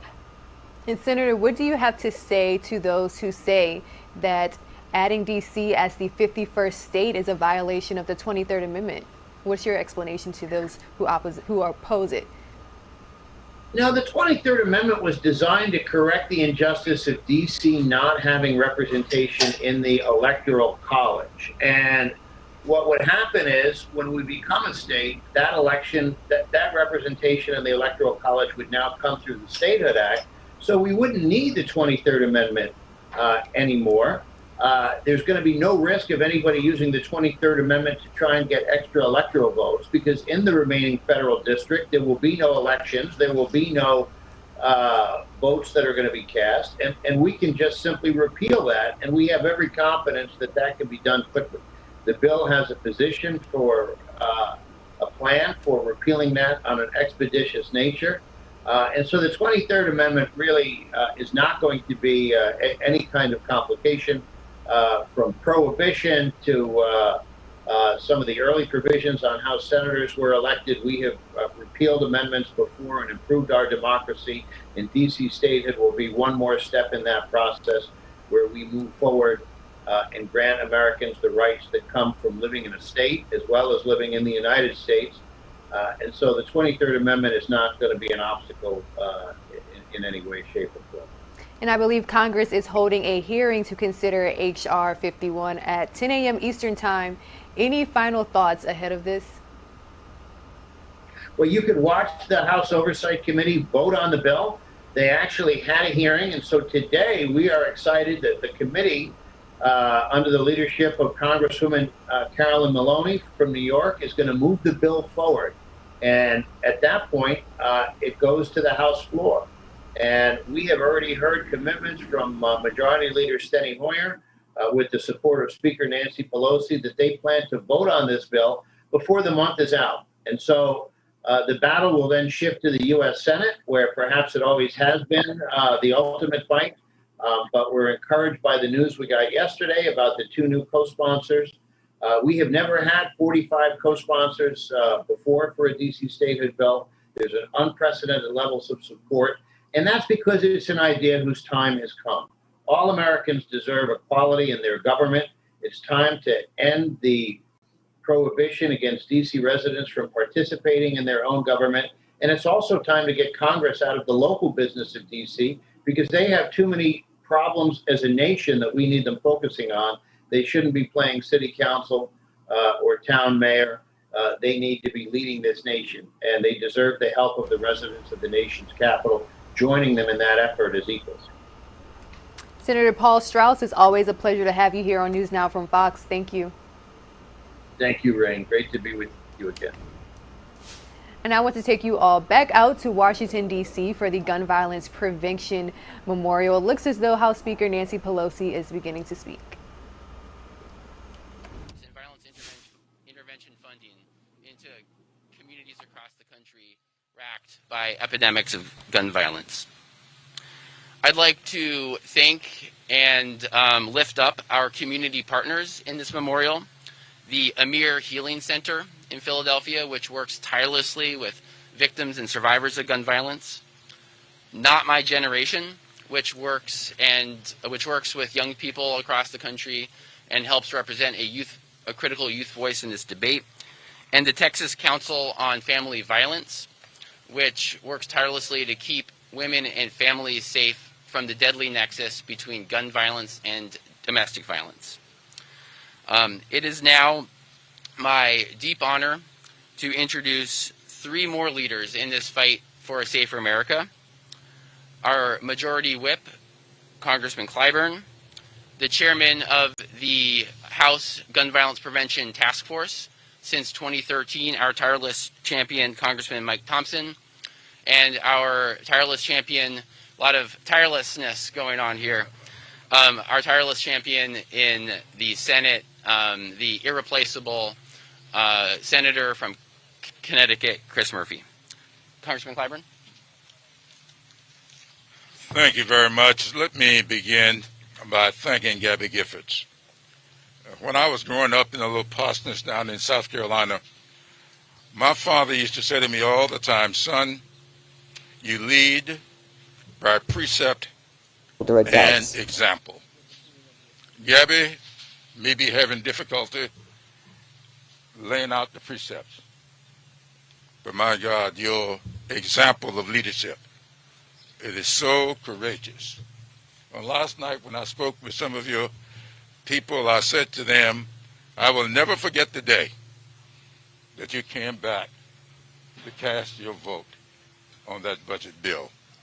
I stood at the back of the chamber, right across the aisle from our colleague up in New York, and we both wept watching you cast that vote. And thank you so much for the leadership you've given here. The American people are very clear. Over 90% of the American people support what we're doing here. And over 90% of the people who apply to purchase a gun will have their eligibility established instantaneously. 97% of the people will have their eligibility established within the current 3-day waiting period. But about 3% of them will fall in a little window that we are trying to close by closing the Charleston loophole. So I want to say to Mike Thompson that I am thankful for his efforts to expand background checks. We are trying to extend a waiting period. I don't know why the system did not catch the perpetrator of the Emanuel Nines murders within the 3-day period.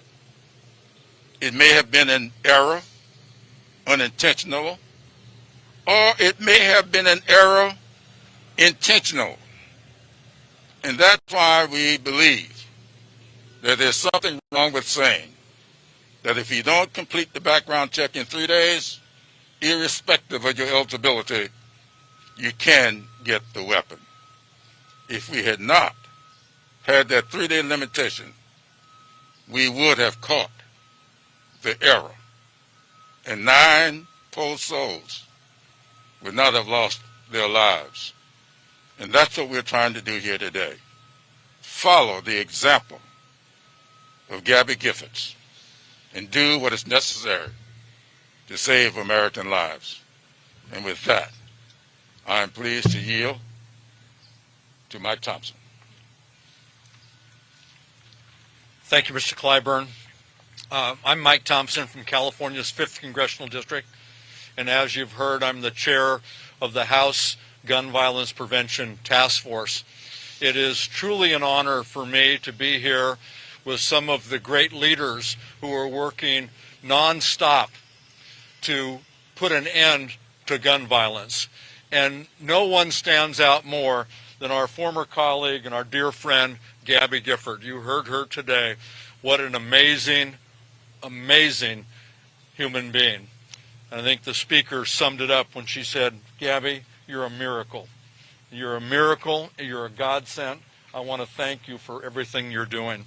And Jim Clyburn and Chris Murphy, who've been working on this nonstop, they know how devastating gun violence is. And they're working to make sure that we can bring it to an end. And today, the Giffords group putting together this beautiful memorial. It's not only beautiful, it's really somber. Because you look out over the beautiful display of flowers and you can't help but think about all of the victims that this represents. 40,000 victims every year. And not only those who died, but those who are left behind. Because victims come in all shapes and sizes. They're people, their husbands, their wives, their brothers, their sisters, their loved ones, their mothers and fathers, and their communities. Gun violence takes a toll, and we have to do everything we can to bring it to an end. You've heard about my bill, H.R. 8. You've heard about Jim Clyburn's bill to close the Charleston loophole.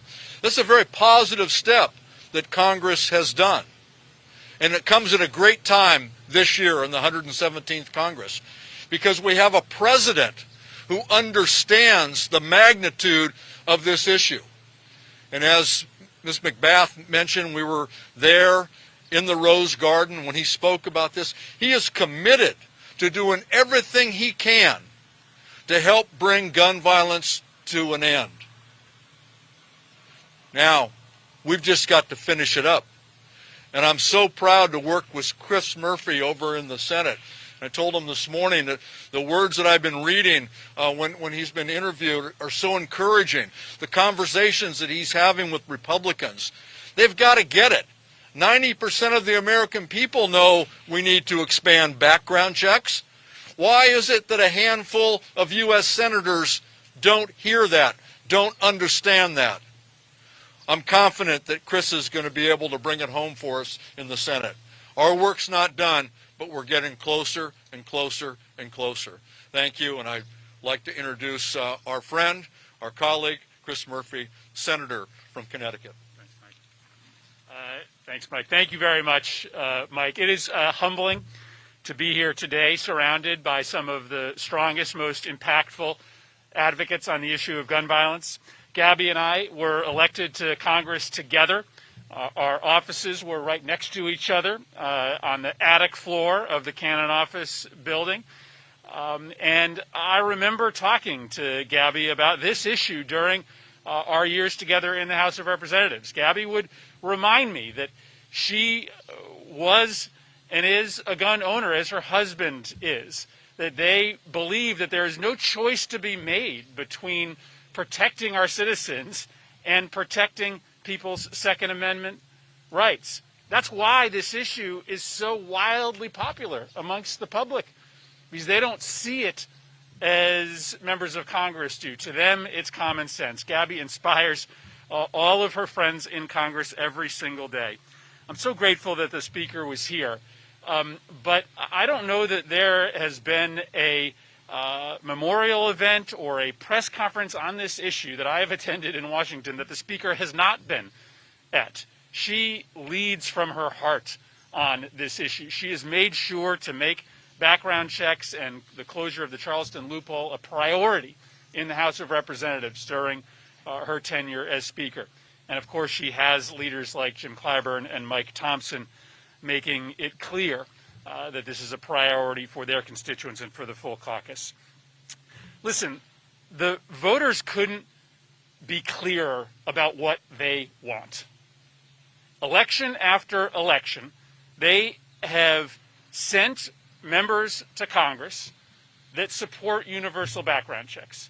They have removed from Congress dozens of incumbents who got A ratings from the NRA. They had two presidential candidates, one that supported universal background checks, another who was endorsed by the NRA. And then in a special election in Georgia, they had two Senate candidates that opposed common sense anti-gun violence measures and two candidates that promised to come to Washington to support the measures that are under debate now. The voters have done everything we could have asked of them. They have done their job. Now it's our turn to do our job. The House has passed a measure that enjoys 90% public support. It is really hard to find anything in this country today that is supported by 90% of the American public. But background checks are, because everyone in this country knows that this issue is personal to them. Too many Americans have been impacted themselves by gun violence, but I'm an example of the millions of parents across this country who have to listen to their children come home and explain to them the trauma of going through active shooter drills. Every parent in this country cannot understand why this Congress won't take easy steps to make sure that their kids are just a little bit safer when they leave the house every day. So yes, we have a fight ahead of us in the Senate. Under the current rules, we need to convince Republicans to support universal background checks and the closure of the Charleston loophole. But as Mike said, I'm encouraged by my conversations with Republican colleagues. They see the writing on the wall. An anti-gun violence movement that is growing in strength every single day. The gun lobby in retreat. It's an uphill fight, but I am confident, not just hopeful, that we will get these measures passed by the House, by the Senate, signed by a president who is a true anti-gun violence hero, and we will deliver for the memory of the thousands of individuals all across this country who are felled by gun violence every single year with action. Turn it back over to you, Peter. Thank you, everybody. I think we have a little time for a little Q&A. So if you have a question, raise your hand, speak up. That's okay with y'all?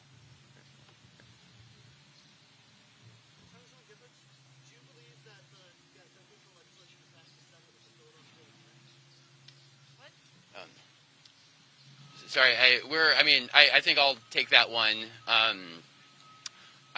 think, Congress, the Senate, must act, right? How do you have a problem where you've got 40,000 people who are dead every year?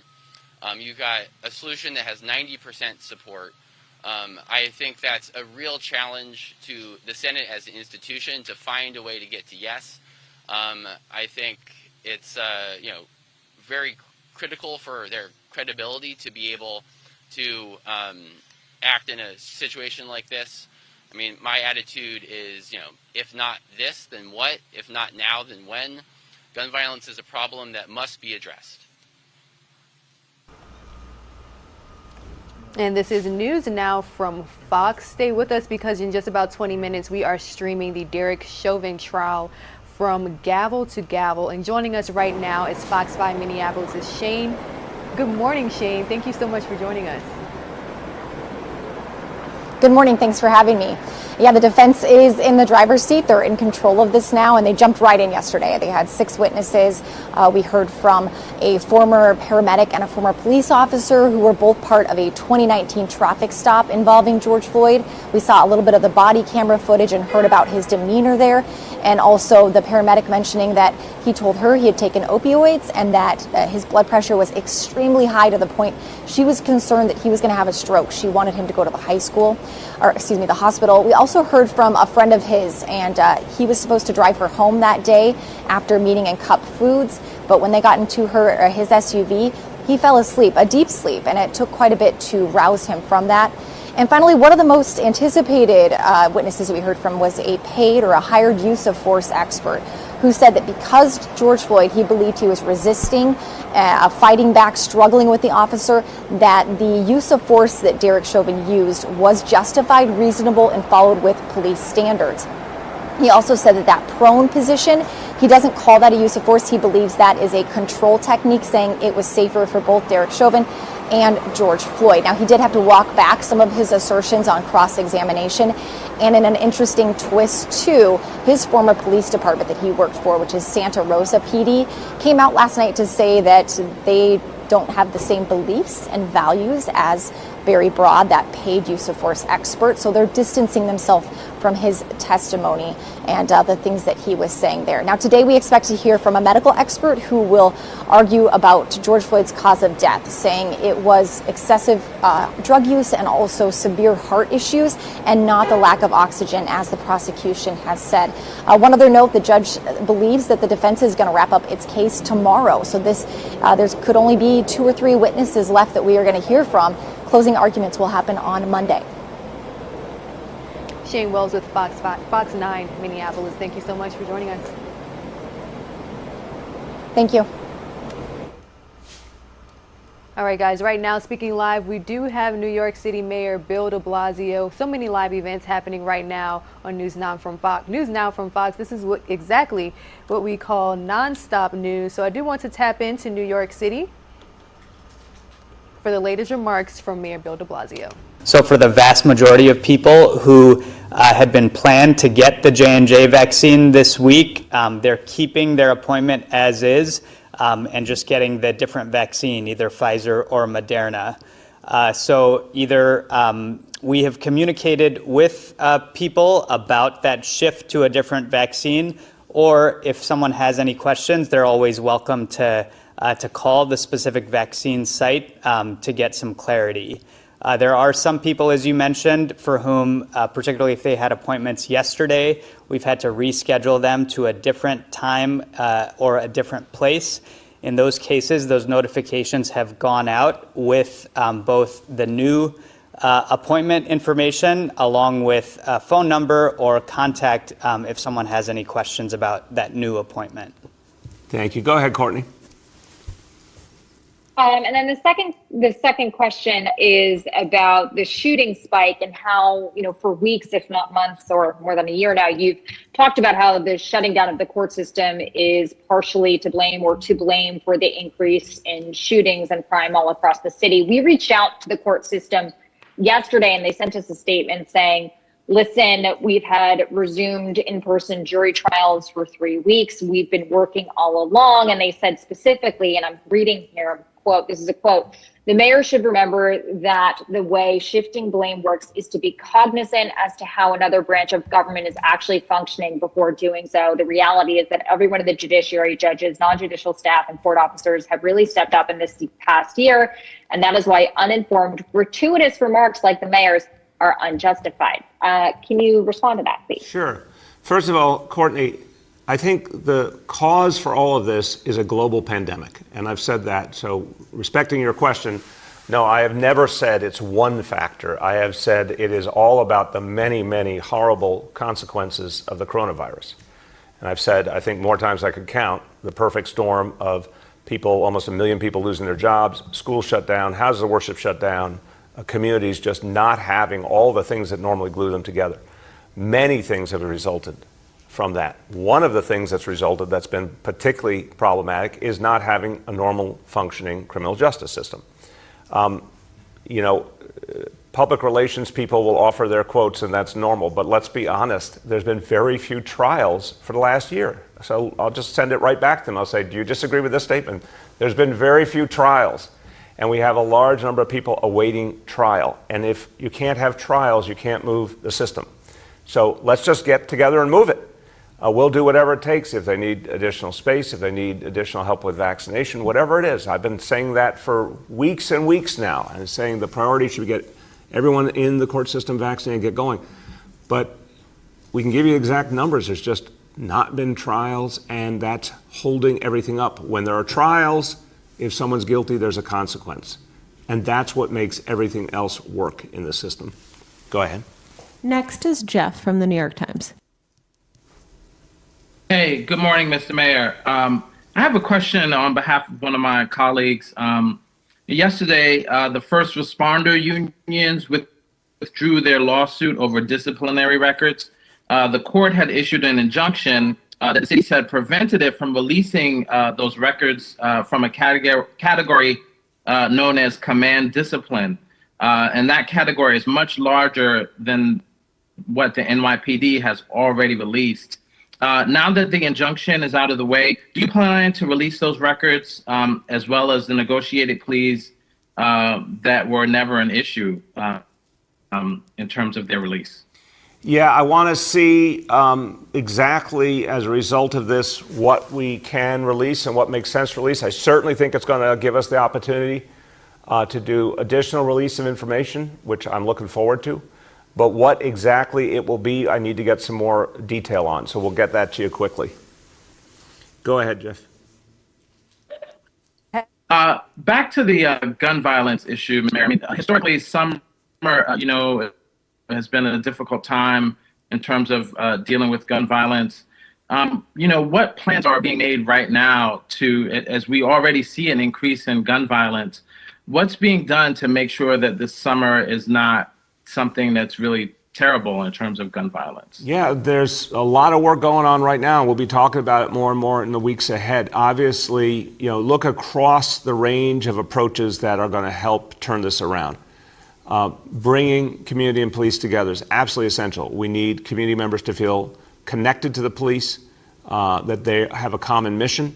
The reforms that we've announced over the last few months, the discipline matrix, the effort to bring the community into the selection of precinct commanders, all the reforms that we announced in March, working with the city council, all of this is to rebond police and community. That is crucial to fighting crime. That's something we didn't have in strong enough position in 2020. That's not a surprise to you, Jeff. That's something we had to do better at, and I think all of those reforms will help. Second, gun arrests. Literally, we're at the highest point in the last 25 years in terms of gun arrests. NYPD is moving really effectively. A lot of effort, a lot of smart work being done on the gun arrests. Third, cure violence movement, crisis management system. We keep adding more and more. It's working. We need to deepen the investments. We've said a lot of that in the last few months about the way we're going to do that. More to come. Deepen the work at the community level to stop violence before it happens. These are all pieces of the solution. Absolutely, we need a fully functioning court system. We need an economy to keep coming back. I think based on the estimates from OMB, we're going to add hundreds of thousands more jobs this year. That's going to help. Bringing back schools in September fully, that's going to help. So a lot of work happening, a lot of pieces moving. and we're going to be adding to that in the coming weeks. As a programming note, we're joined by Dr. Katz. Next, we'll go to Sean from the Daily News. Yeah, good morning, everyone. Wanted to ask a COVID question. The Times did an analysis that very starkly illustrates how the B1526 and B117 variants have come to be the dominant strains in the city. That's something you and Dr. Choksi have spoken a lot about, but could we just hear your latest thoughts on what the implications of that rise in those two strains is for the city's efforts to return to normalcy? I'll just say something quickly and then turn to Dr. Varma and Dr. Choksi. Sean, it's a very, very important question. It's one of the most important questions we can be asking ourselves. Clearly, the variants, have created a dynamic where we've had to work even harder. If the variants hadn't existed, I think we'd be in a much better position. And we are concerned, certainly in the case of one variant, of the particular negative effects it has. That said, we've talked about this analogy for a while now, running a race, having a race against the variants. I think we're winning that race right now. And you looked at numbers I just went over with the indicators, we're winning that race right now. We got to keep going, and we got to keep our guard up. But the strategy remains the same. Vaccination works. That part is clear. And that's where we just have to put all of our efforts to once and for all beat them back. Dr. Varma, then Dr. Choksi. Great. Thank you very much for the question, Sean. I think, what the mayor has really summarized kind of the critical issues here. We have known for several months, ever since, November, December, when the UK started flagging the emergence of a more infectious strain, that we would be at risk of having that here. And the good news about all this is that the same measures that we use to prevent the sort of classic strains of COVID also work against these strains. You just have to be more diligent about using them. And that's why we've been so strident in our morning conferences about really emphasizing the importance of wearing a well-fitting mask, potentially wearing two, continuing to do all of those safety measures, and as the mayor has just highlighted, getting vaccinated.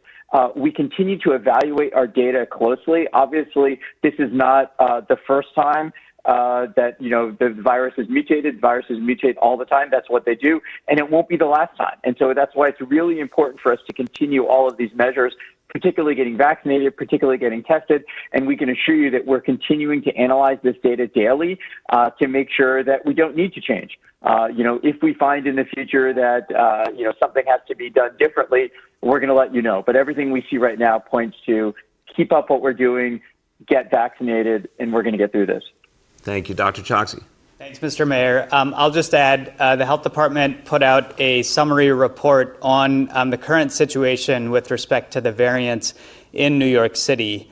One of the major findings is that the two variants that you mentioned in your question, B117, first identified in the United Kingdom, and B1526, associated with New York, those two variants now represent about 3/4 of all specimens that are being sequenced in New York City. And put simply, these variants do make our job harder because they are more infectious and because it's part of the reason that we haven't seen cases plunging as much as we would